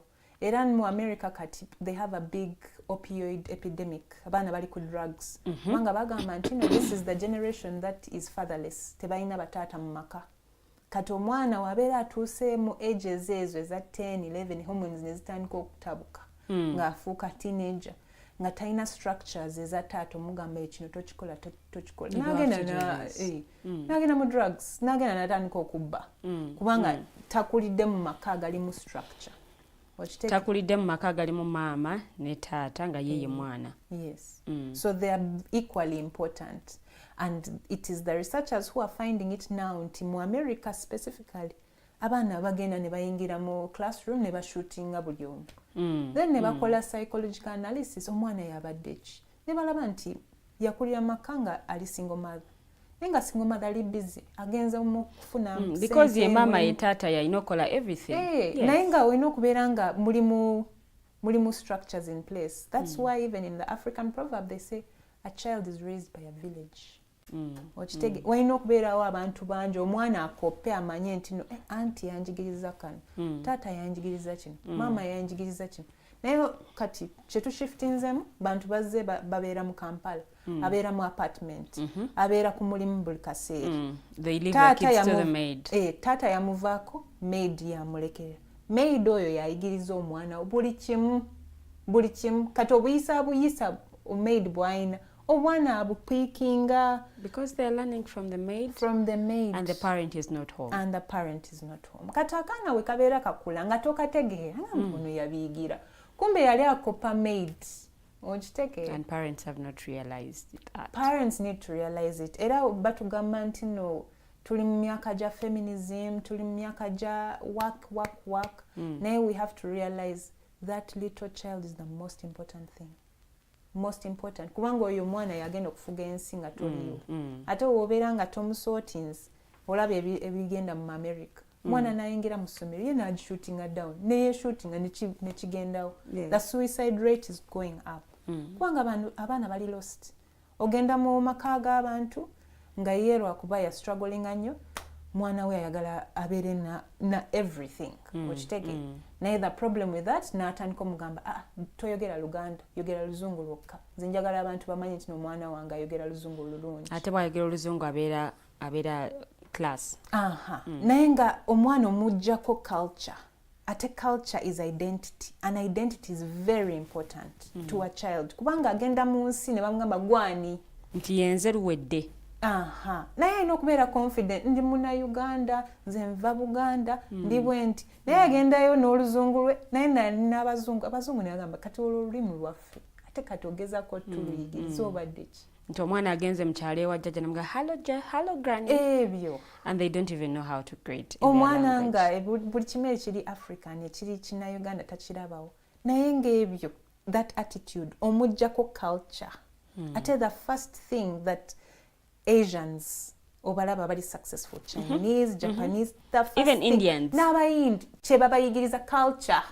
Nemmono mu Uganda tebabeerayo India. Naye obalaba osobola okumanya nti oyo muyindi. Kubanga abeera alina akantu ke, abeera ayambala ebintu byabwe, bali emmere yaabwe. They are very in touch with their culture. Ate kibawa identity. That's why they are so successful. Ne Uganda, in business, most of the successful people are the Ugandan Indians. And one of the key things is their identity. Ate identity kujirako culture. Okay. Bwe tukwata obuto buno ne relating with our topical discussion of the day, which is mental health. Yes. Today, what is really causing people breaking her down, okubeera mentally unstable, obuzibu buli luddawa? Is it about our childhood oba bino bye tusanze obukulu bye mu kutucyankalanya? I'll say this. According to our early child development specialist, like I mentioned, your personality and the operating system of who you are is formulated between 0 to 7 years. Everything that happened around that time is what informs your personality and who you're going to develop as. As you grow, hopefully if you're aware, otandika okushifting ebintu n'obikolako, then no maneuvering. Anti bw'okula eno oba tojjukira. And it's okay, but sijjukira nti when nali 6 years. Okay, I remember a few things when I was young. And when tuuse eno mu bukulu, something happens to me nekinzizaayo eri when I was young. And that's what usually happens. Oyinza okubeera nga waliwo ekintu ekyakubaako ng'oli muto. Obeera ng'ogenda mu bulamu, ekintu kikuba, then nekikujjukiza nti this is why ekintu kinkubye. And it's okay. That means you have to go and start assessing to see kintu ekyo kyaba kitya. Then n'okiyitamu, then no healing, then n'omanya nti no next step nti ekyo kigenda kiddamu. So in terms of what causes mental health, there's very many things. Ate right now kigenda ku escalating kubanga tuli mu generation kati whereby people are getting more and more isolated. Twali mu myaka nga nze we nakulira nga obeera nga okomyewo ku ssomero ne bagamba genda ozanye n'abakwano. Ne mugenda ne mwesanga ne mutandika okukola imagination, ne muzannya, ne mukola bino, ne mukola fashion show, buli kimu. Naye kati abantu bafunyemu kasente. Omwana wava ku ssomero, we babeera nga bamuza ku ssomero abeera ku kasimu. Oba wabeera tali kasimu, atuuka waka bamuteeka ku tab. Oba TV. Ku TV. Kati wabeera atuddeawo nga waliwo ekintu ekimu-informing of who they are. Naye nga it was more better ng'omwana agenza azanye, akozesa obuwongo, azanya n'abantu. Kubanga wobeera okula nga you're communicating and you're playing with young kids, you're learning how to deal with people, you're learning how to negotiate, you're learning how to understand oli omwana njagala katoyi kaye naye nkamuggyeko ntya neka negotiating. Naye kati omuviiridde kuno kati aline screen kati ye mu entertaining nga ye just atunira buto ye mukwano gwe. Kati abeera akula ng'ali lonely, okitegeera. Then n'agenda ku screen, alina okufidgeting, ayize internet, amanye okugenda ku porn. Ng'oli wali nga tobitegeera naye ng'omwana ali ku porn atandise obbiraba. Then ebyo bye bimuyingiramu, okitegeera. Naye nga maama ali busy, taata ali busy, unfortunately kubanga alina okufuna ssente omugulira eyo iPad, okitegeera. So tuvudde from what we were doing before. Abo abantu ababeera mu byalo, they are doing it right. Ffe tubatunuulira ne tugamba bali local. Naye that is how we are supposed to live as human beings. We are animals, okitegeera. We are supposed to live like that. Olina okubeera ng'ogenda mu lusuku n'olinnya ku ttaka, n'olya mmere eva mu ttaka. Naye kati America, they're having food poisoning kubanga babateereddemu genetically modified foods, okitegeera.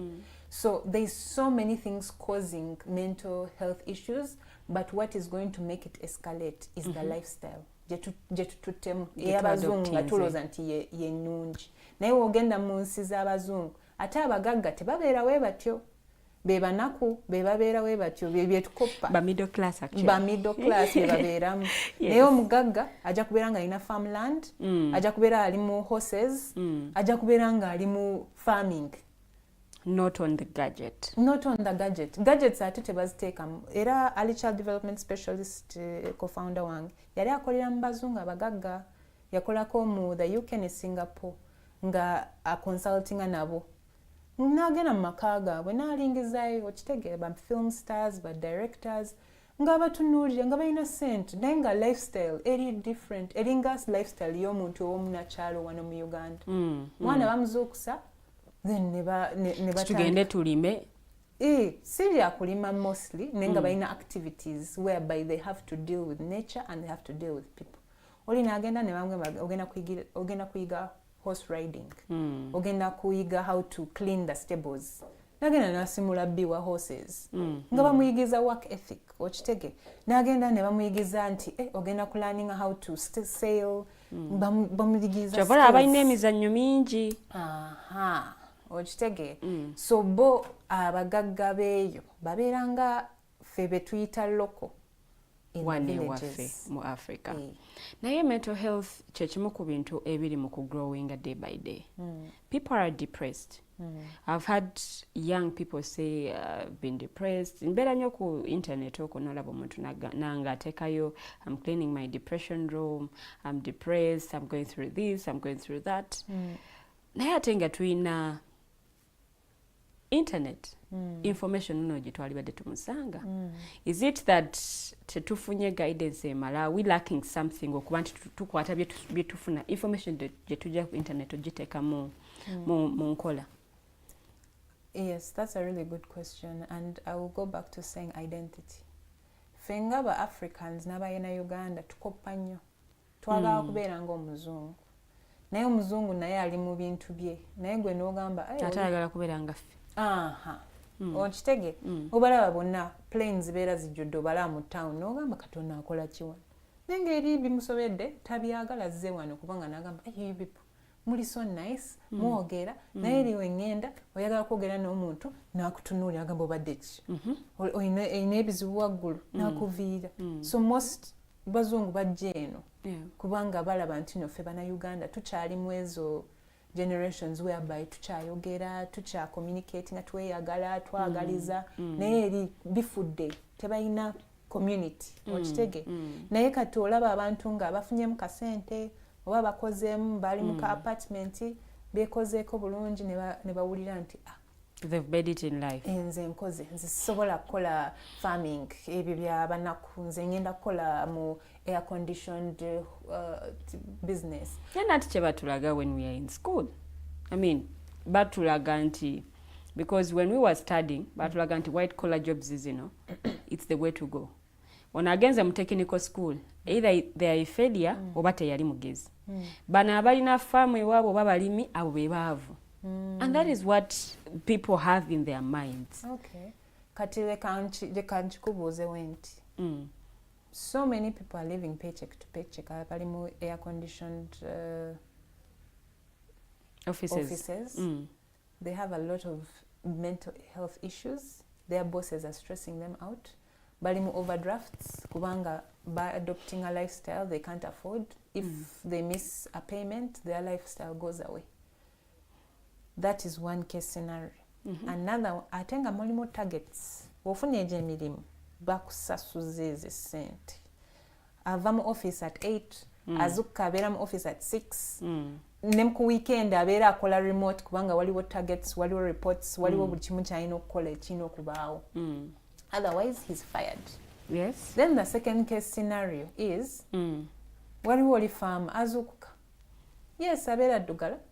Naye agenda alima emmere ye teyeetaaga okugenda ku supermarket ogigula, asobola gijja in the backyard okitegeera. Yes. Asobola kuzukka ku 5 years n'agenda n'akola chores ne around 2-3 abeera amaze. okitege n'agenda neyekolera ebyo byayagala okukola.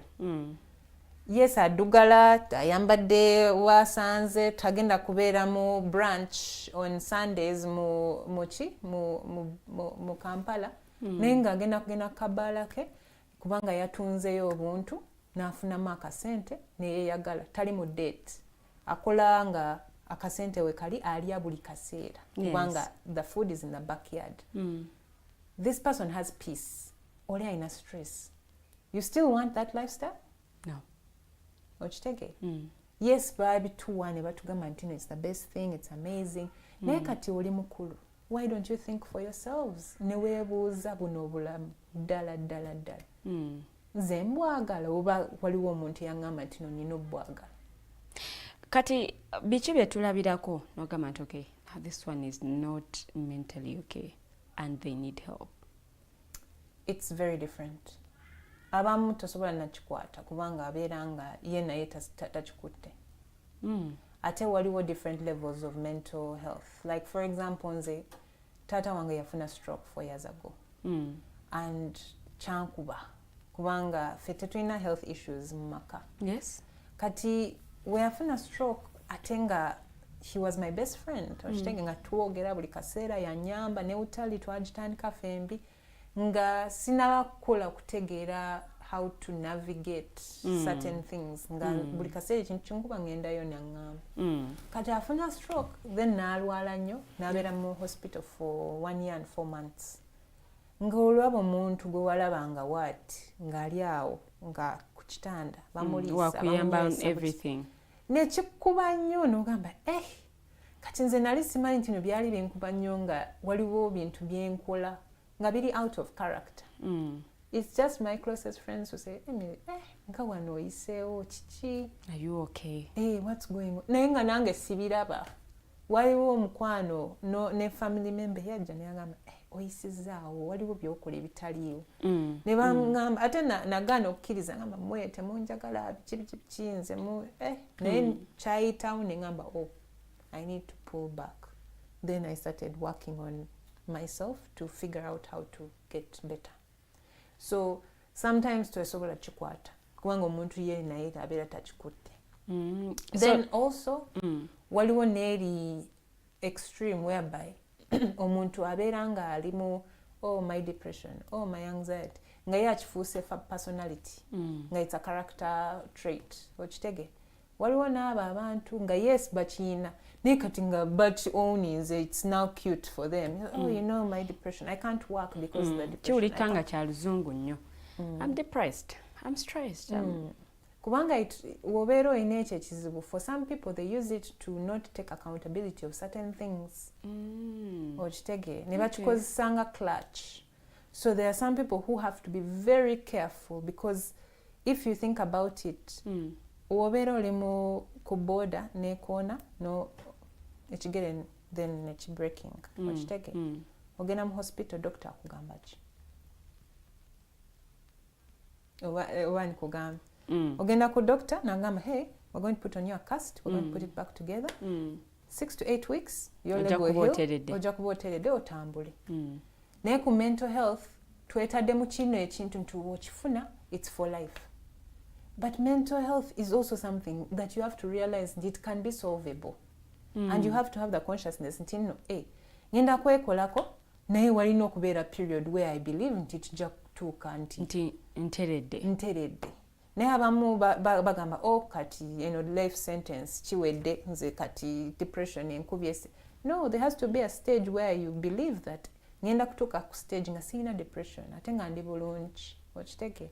So that clutching account kati. Does it really heal? Because abantu ambagamba nti just okivaako buvi nogenda with the flow. Nogenda with the flow. Do you really heal from depression? Yes. Depression is not a death sentence. It is a series of things that have triggered you to enter into that state. Yes. It's a disease. Like most, if not all diseases, are healable. You just have to find that. Nina malaria, I'm going to heal. Naye muntu wakuwa nti nina senyiga togenda kulaba omuntu nga bannange senyiga, then you're like, I'm going to have senyiga forever. muntu afunya senyiga nagamba okay, how do we solve this? Okay, we take this tablet, I have to sleep for these times, I have to slow down, I have to drink a lot of water.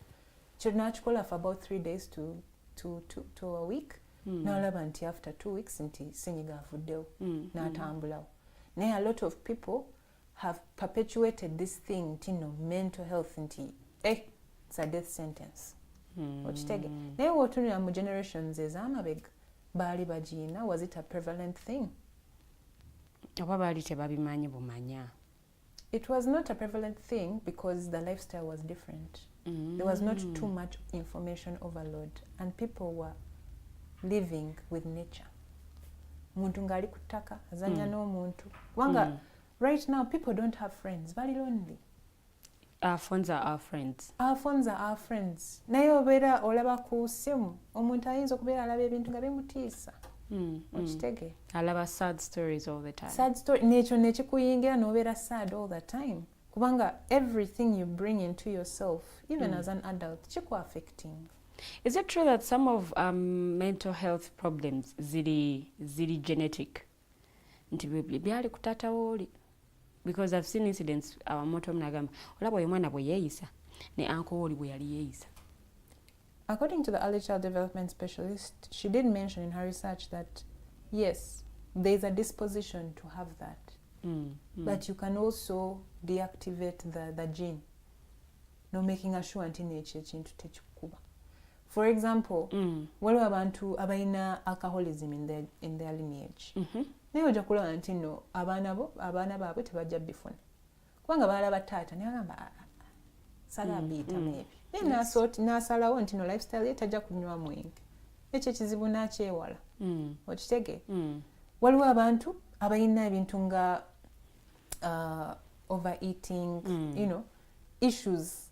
Naye n'alaba maama n'agamba ekyo nja kyewala. Nja ku making sure ngenda ku gym nkolako nga siina ebizibu bya weight. If someone can do that with physical illnesses, n'akiraba mu line n'agamba ekyo sinyenda kyewala, shifting that lifestyle, making sure ekyo tekimukuba, then that's the same logic you can apply to mental health. Okitege? Okay. Ate our blood groups. The blood groups? Nazo zi contributing about mental health problems zetufuna. Toliwo aba blood group A bayita nnyo mu depression oba anxiety or this. Do they also contribute to that?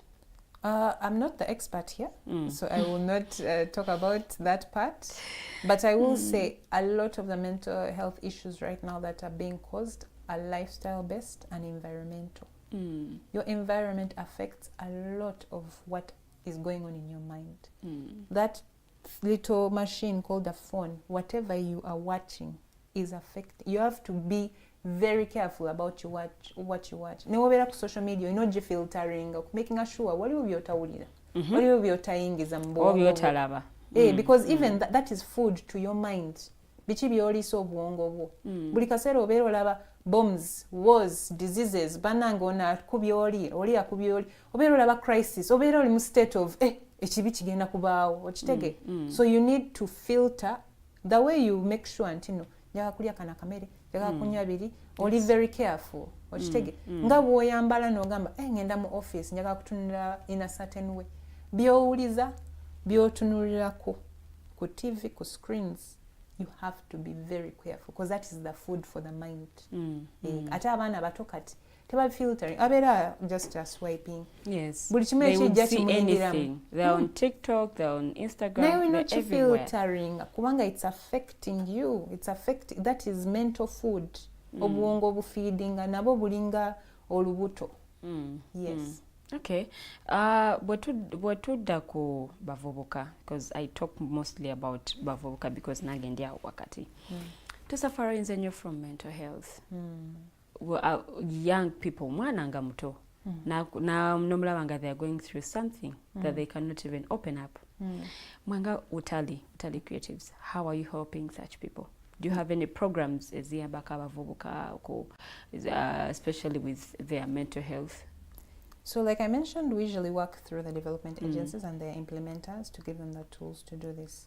But what my early child development specialist noticed when she was developing the Deeper Connection card game, which we shall talk about shortly, which is a mental health toolkit, is that the way men deal with mental health is very different from how women deal with mental health. Women are conversational. They can have talk therapy, men are not necessarily verbal. Togenda batuuza wansi boogere emotions. They are logical. So the best case scenario for men is to get them to talk, you have to involve an activity. They're activity based. For example, in Australia, their government has a program called the Men's Shed, whereby they create a workshop nga bakola zine gana amameza entebe made from wood. Abasajja ne bayingiza bonna bonna when they are next to each other nti tebasobola na kwetunuulira we bati kubanga in their genealogy this is threatening. They can't look each other in the eyes. They have to be side by side kubanga in their genealogy this looks threatening. Nti bali this meant in the Stone Age nti bagenda kulwana. Yes. Kati we betunuulira tebasobola kuvaayo.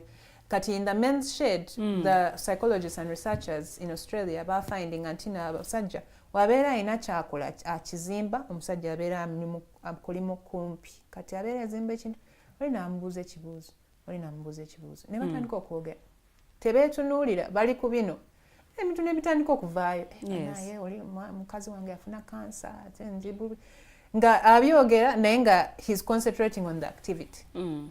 Kati activity emu disarminga guard ne kawansi n'abeera asobola kubijjayo kubanga tawulira nti ali ku sport nti omuliko nti oyagala biveeyo abeera nga biri nakyo bivaayo bivi. So most men, we are not, especially I would say in Uganda, we are not approaching mental health towards men in the way they will receive it. We are approaching mental health in the way women receive it, and then we are just assuming men will take it. Most men don't want to talk about their feelings and emotions. Tebabyagala. Omusajja ajagamba omututenga mukazi. Yes. Which is okay. Naye womuwa activity ng'akola n'otandika omubuuza bijja kutandika okuvaayo kubanga he's concentrating on an activity. Era co-founder wange, that's why yatandika board games. Netukoza games experiences nga tuzanya jenga, tuzanya ludo, tuzanya matatu, tuzanya cards, kati ngazanya matatu n'otandika omubuuza ebibuuzo nga concentrate ko kuwangula n'ebintu ne bitandika okuvaayo slowly by slowly bintu ne bitandika okuvaayo naye omusajja togenda mutuuza wansi most times nti naabikugamba muzanye chess ajja kusobola okwogera muzanye ludo, muzanye chess, muzanye puzzles. Make him busy with an activity and then just ask bijja kutandika okuvaayo. Mental health toolkit. Yes. Mubaamu ki? So the mental health toolkit is the Deeper Connection card game. It is a card game with 69 questions that were developed and researched with by our early child development specialist with over 40 years of experience. So these questions are questions that you can use the cards for journaling. Okay. And you can do it alone, and you just get a book and you just ask this question to yourself and you start seeing what comes out. No time could be one. Or you can sit down with your family members, with your friends, with your colleagues, and then you start asking these questions. So there is a question here. Are you happy with how your life has unfolded so far? If no, why? So I ask myself this question and I answer. Yes, so you can ask it with yourself. You know, we have introverts. Kakad game no kagula. No kutula wansi nako obubuuzo ne weebuuza n'obeera ku jano. Ofuna ekitabu kyekibuuzo ne kyebuuza. N'otandika okulowooza. Then n'otandika okuwandika. Oba n'ogenda for a walk. Okitege. Okay. N'okyebuuza n'otandika okirowoozaako like, am I happy with how my life has turned out? N'otandika kwebuuza. Ojja kulaba obwongo obutandika okutambula nga I'm not happy. Newebuuza why? Career tegenze nga bwenjagadde. Omusajja bwe mbadde njaga kuwasa tekikutteeyo. Kitege nebitandika okuvaayo kitege. It will help you dig deeper to go and see what has happened in the past or what hasn't happened in the past. Ate bw'okikola n'abantu, family members, friends, spouses, you learn so much more about the person. Ate bw'obeera ng'oyigira oyiga ebikwata ku oli omuntu akutunulako n'agamba ono omuntu wange. Then to make that connection deeper. Okufominga ebibuuzo bino mwasinziira ku ki? The questions eziri ku cards zino mwasinziira ku ki? Yes, so it is based on the research and basically the experience of our co-founder, who's an early child development specialist of over 40 years. And she has been doing a lot of speaking engagements and talks and consultations with mostly adults now, and even teenagers. And she has found that people don't ask deep questions. People are very surface level. Tebagenda deep. They don't go deep. So she's realizing, especially now, to the microwave generation, everything is fast, quick. What she was thinking, she's like, we need people to self-reflect. We need people to really ask each other these questions. Twagala abantu nga relationships ziri deep. Si nti ono alina ssente njagala abeera mukwano gwange, ono ayambala bulungi njagala abeera mukwano gwange, ono ajja kungulira ebyokunywa bwe tugenda ku bbaala njagala kubeera mukwano gwange. No. Tukole omukwano nga gunywereddewo mu bulungi. Okitege? And these questions help you really get there. Kubanga oli omuntu akutunuulira nga alina okulowooza n'addayo emabega n'agamba okay. Ate wabeera nga awulira nti akutrustinga ndasobola bikugamba. Ate naawe n'obikwata n'otagenda n'obiwaayo ku buli omu. It builds trust. N'olaba nga nti relationship kati egenda kuzimbibwa. Okay. So omuntu okufuna kit eno agifuna atya? So you the can mental health kit. Yes, you can get it at shop.utaliicreative.com on our website. And we also have a pickup station at MCI Media Hub for 69,000 Uganda shillings. Yes. So what we say, it is 69,000 shillings. Yes, so you gamba but it's cheaper than therapy. So you weigh the pros and cons. Therapist ogenda mutuuza wansi bino byebibuuzo byagenda okubuuza. So rather than saying therapy bill eyo 50k every time I see them, or 100k, kano kagula lumu n'okakozesa. Ate the interesting thing tubadde to developing for 9 months. If you ask yourself this question today and you ask it next year this time, your answers will be different. Kubanga obeera ofunyemu experience ekukyusiza obwongo bwo. So bw'omuntu bw'aba atwala toolkit eno ya mental health, mumuguidinga butya bw'ekola? Oba just yeewaddemba okusoma ebibuuzo byonna n'abisoma olunaku lumu n'abimalayo neyeddamu answers? So we have a podcast. It's called the Deeper Connection Podcast on YouTube. It's on our Utalii Creative YouTube pages. Okay. You can check out how to use the game. We're also having our product launch today. But to answer your question, yes, the podcast can really guide you on how to answer the questions. But it's also to not overthink it. It is to go back to the basics, asking those questions that no one asks, and being honest with yourself. Oyinza okukayitamu mu lunaku lumu naye weebuuziza ebyo ebibuuzo, kubanga akabuuzo ako oyinza okukabeerako olunaku nga 3 nga kakuluma. Bw'owandiika bw'osazaamu bw'oddamu. Kubanga nange nkubuuza ekibuuzo, are you happy with how your life has turned out so far? Nkubuuza. Yes. Okay. Yes. I should say yes. However much more challenges here and there. Kubanga even that, you can even go deeper and explore why do I see these challenges as a bad thing? Awo n'ogenda n'oyingiriramu. Zino zibeera nga zikuguiding okuyingira omwo kwebuuza ebibuuzo. Kubanga n'abantu kati babeera nnyo, they're too entertained. They're not dealing with themselves. They're not self-reflecting. Kati kano ka toolkit kayinza okubeera nga katunula nga kali simple. Naye tubadde tukola focus groups, omuntu n'omubuuza akabuuzo atandika okukaaba amaziga. What habits would someone close to you observe to confirm that you love yourself? Oh. This is actually serious for someone Yes. who hasn't read this. When you look in the mirror, what would you see and how do you feel about it? Abantu abamu tebatunula mu ndabirwamu, especially men. Men rarely look at themselves in the mirror. Ojja kamubuuza ayinza okuputa kakugamba kati naye mbeera nga mukola akantu nokamubuuza again nakaloozaako ayinza okugamba ebintu nogamba wow. So omuntu bw'abanga ayina issues to do with mental health, this kit emuyamba kumala bbanga ki okubanga atereera? So this is a lifelong thing because people are disconnected from themselves and they need to reconnect with themselves and they also have to reconnect with community. Tugenze mu generation abali mu apartments, ababeera mu mamotoka, ababeera so isolated, ng'oli wekka. Bantu bokka abakubeerako are your family members, maybe the maid.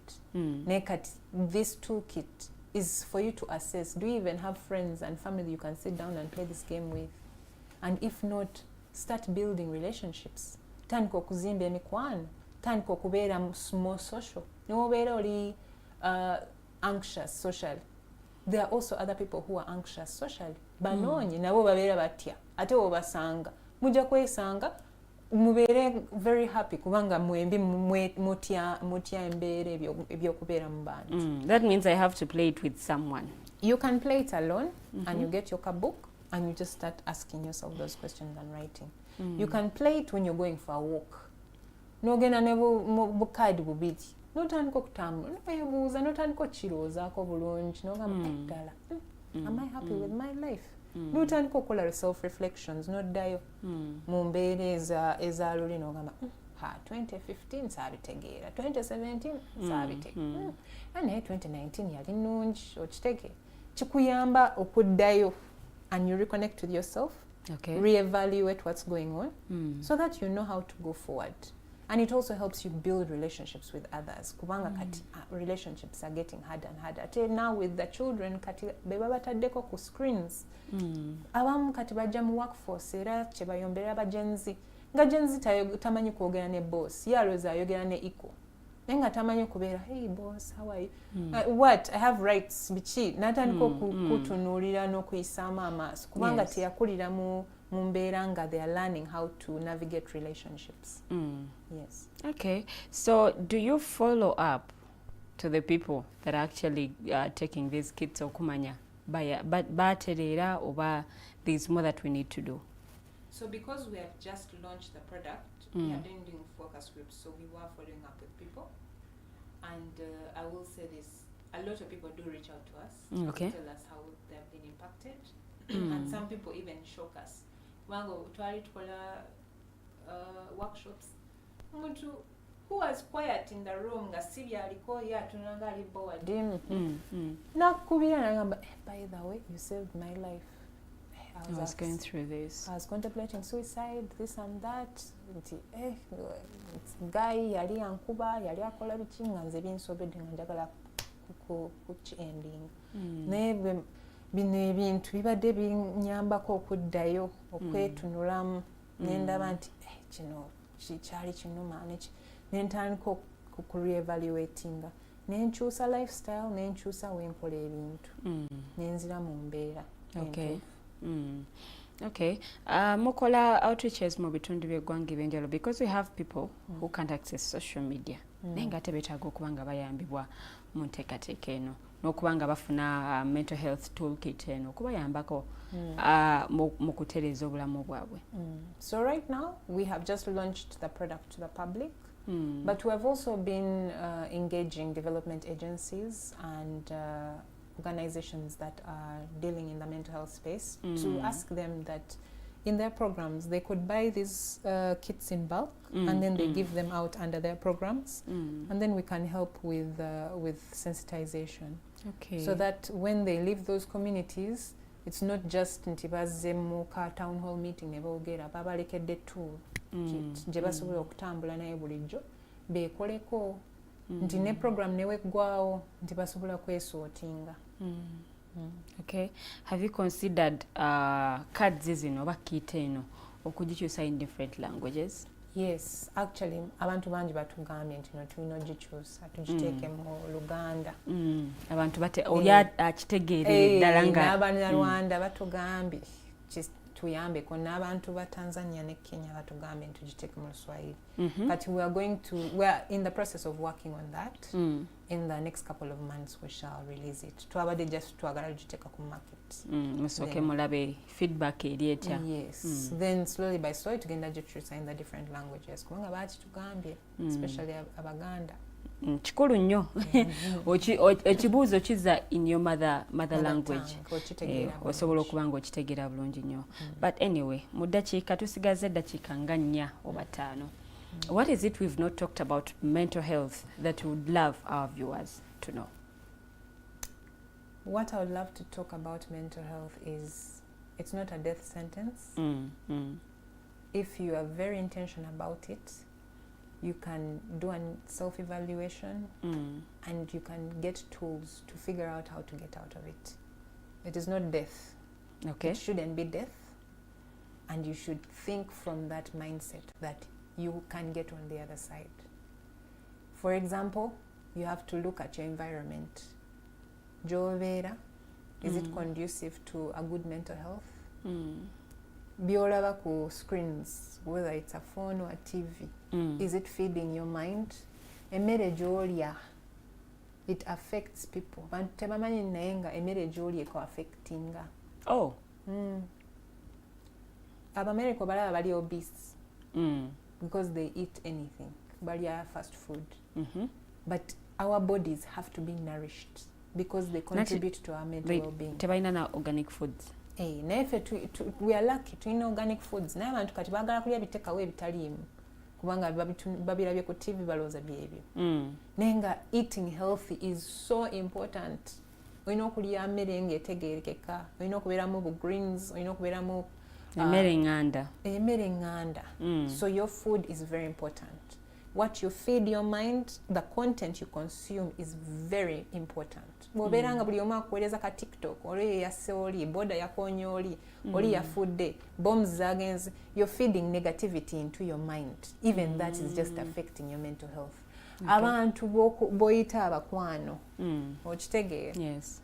Those people also affect you because there is this saying, show me the 5 people you spend the most time with and I'll tell you who you are. The people you spend the most time with, they affect you.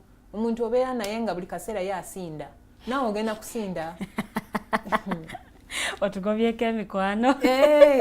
You have to be very particular about what you eat, what you feed your mind in terms of content, who you spend your time with and how you spend your time. Obeera nga obikolamu ki? Obeera oli ka screen ng'olaba porn oba obigenda n'ozannya omupiira with a neighborhood. That is better because you're socializing, you're working on your body, you're doing something that is constructive. Okay. Yes. Mu toolkit eno, is it all about the cards or waliwo sessions omuntu ono zafuna one-on-one sessions? So right now our co-founder takes sessions, but she's taking them on at a rate. So as we had mentioned, we are trying to work with development agencies so that they can subsidize this under their programs that are already running with regards to mental health, so that it can be more accessible to people. Because as much as we want it to be free, we have to make sure the product is good, which costs money and time. Yes. Okay. So omuntu akyayagala okuaccessinga mental health toolkit asobola kusangawa, ddamu mwe address. So they can find it at shop.utaliicreative.com. Or you can go to our Instagram and DM us, or you can WhatsApp us at 0773 855 144. Okay. And you can send the mobile money on that number and with the reference, and then you can book your card game. Okay. And then you give us the delivery details and then we'll send it for you. So for mental health, it's only this card game and this puzzle? Yes. Nayo owa mental health nayo asobola ogigula. Yes, so the puzzles, we do have different ranges of puzzles, but because we have been spending the last 9 months developing the mental health toolkit, because it's a very sensitive issue, we focused on it. But in the coming months, we are going to be relaunching product lines around puzzles, but right now you can order a customized puzzle. Okay. Someone asked me whether these cards zibeera zezimu ku bantu abalina mental health issues ez'enjawulo. For example, oli alina depression, do you still give them the same cards nga zimuwa omuntu alina childhood traumas ezimutawaanya oba zaawukana? So the root of most, if not all, mental health issues is from the same seed. So you can't tell me nti no, mental health eno alioti. It's all coming from the same root. Ate ziri physical. Ziri physical nazo sobola okufuuka mental at a certain point. Which physical ones? Bw'oba olina physical challenges zisobola okushiftinga ne zifuuka mental. Physical challenges? Like Nga on your body. Oba ofunye ekintu ekikubye on your body, kati nga ffe abawala twagala nnyo faces zaffe. You wake up in the morning and the face is filled with pimples. Nakyo kisobola okutawaanya mentally? I think everyone in life can get a mental health issue depending on how their perception of the reality is. Omuntu omu ayinza okufuna pimples ku face, nenga before that they had really bad acne. Abeera okay nagamba, oh, this is better than before. Omuntu omulala ayinza okubeera nga yali clear nga ka face kali bulungi ye naafuna pimple nagamba naye nze ntwala nze maze saagala. So things can happen to people, but the way they react to it is usually what triggers mental health issues. Nyinza okusanga omuntu nga ye boda yamukoona naafuna nga balina okuteekamu metals mu kigere addewo okitege naye naagamba nze nabaaki waki nze bankoona ku boda. Naye wali omuzungu gwe na meeting boda yamukoona ngamba nina ka story kengenda bagamba nti nali mu Africa boda nenkoona ate nina ne kasika natandika okutambula nga ali happy for some reason okitege nga ye tekyamukubye ye yakitutte nga it's something as a story she can tell waddayo America okitege. So the way people react to things is what usually triggers mental health issues. So even you oyinza okubeera nga tuva wano koligwo n'ayogera ekintu nekikutriggeringa n'onyiiga naye nga nze nyinza okubeera nga nze nakiwulidde ne ngamba yayogedde nga si kinene katono naye nga gwe waliwo ekyakubye wiiki yonna nga egisse okitege. So yes, physical things can affect you, but it's anything. Someone's tone of voice can set you off. The way someone looks at you can set you off. The way someone greets you. Ayinza okubeera nga ayina cold nga cough emutta ka voice ne kabeera low ye naakubuuza hi good morning naye gwe n'ogamba tandabawo yambuziza bubi ye alowooza nti no ali okitege naye kumbe bambi ye ali ku bibye naye nga gwe wakitutte bulala mental health neetandikira awo okitege. Okay, we're going to close our show at this. Naye, before we close, what are some of those things you enjoy doing in your free time? The things I enjoy? Byawukana ku mulimu? Yes. I love dancing. Good. It's just, I love it. I love it so much. This might sound like I'm still promoting work, but I love board games because you see people. Olaba abantu bakulu ne batandika okubeera nga babebi. No, I didn't win. You lost. You're cheating. Nogamba, okay. Nolaba katemba ne bikusesa okitege. So I really love doing activities with people that bring us together, that make us not think about work or stress, that just make us, like the board games, that make us really connect with each other, just for fun and enjoyment. Okay, your closing remarks. My closing remarks is buy the Deeper Connection cards. It's cheaper than therapy. It's only 69,000 shillings. Okay. Yes. Okay, thank you so much, Miss Emily, for joining us this morning. Webali nnyo kubanga osharinze. Tugenda kuba tuclosingira waneeno olunaku olwaleero eri mmwe abaagala mental health toolkit. Mukyala Emily abanyonyodde wa musobola okuba nga mugifuna. Bw'ogenda ku Instagram yaabwe oteekamu Utalii Creatives n'osobola okuba nga ate accessinga.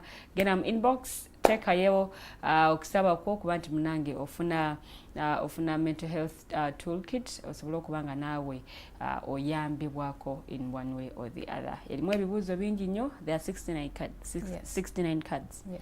Okay, mulimu ebibuuzo bingi nnyo byosobola okuba nga weebuuza ate nga bwe weddamu naye osobola okikola ne mukwano gwo ne muba nga ate muyambaganire wamu. Asobola okubuuza ebibuuzo bino n'omuwa answer. Abamu tutya okufacinga our fears.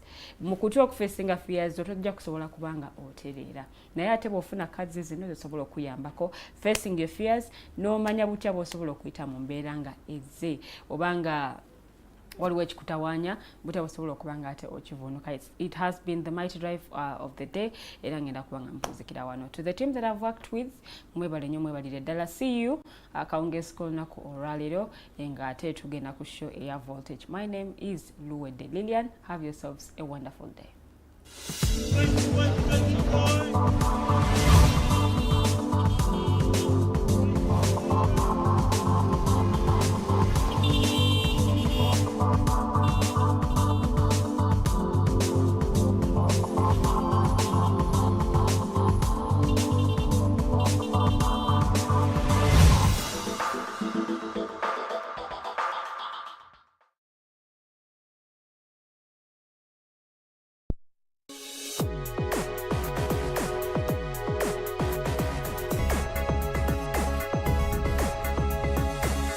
The Alternative Dig Talk.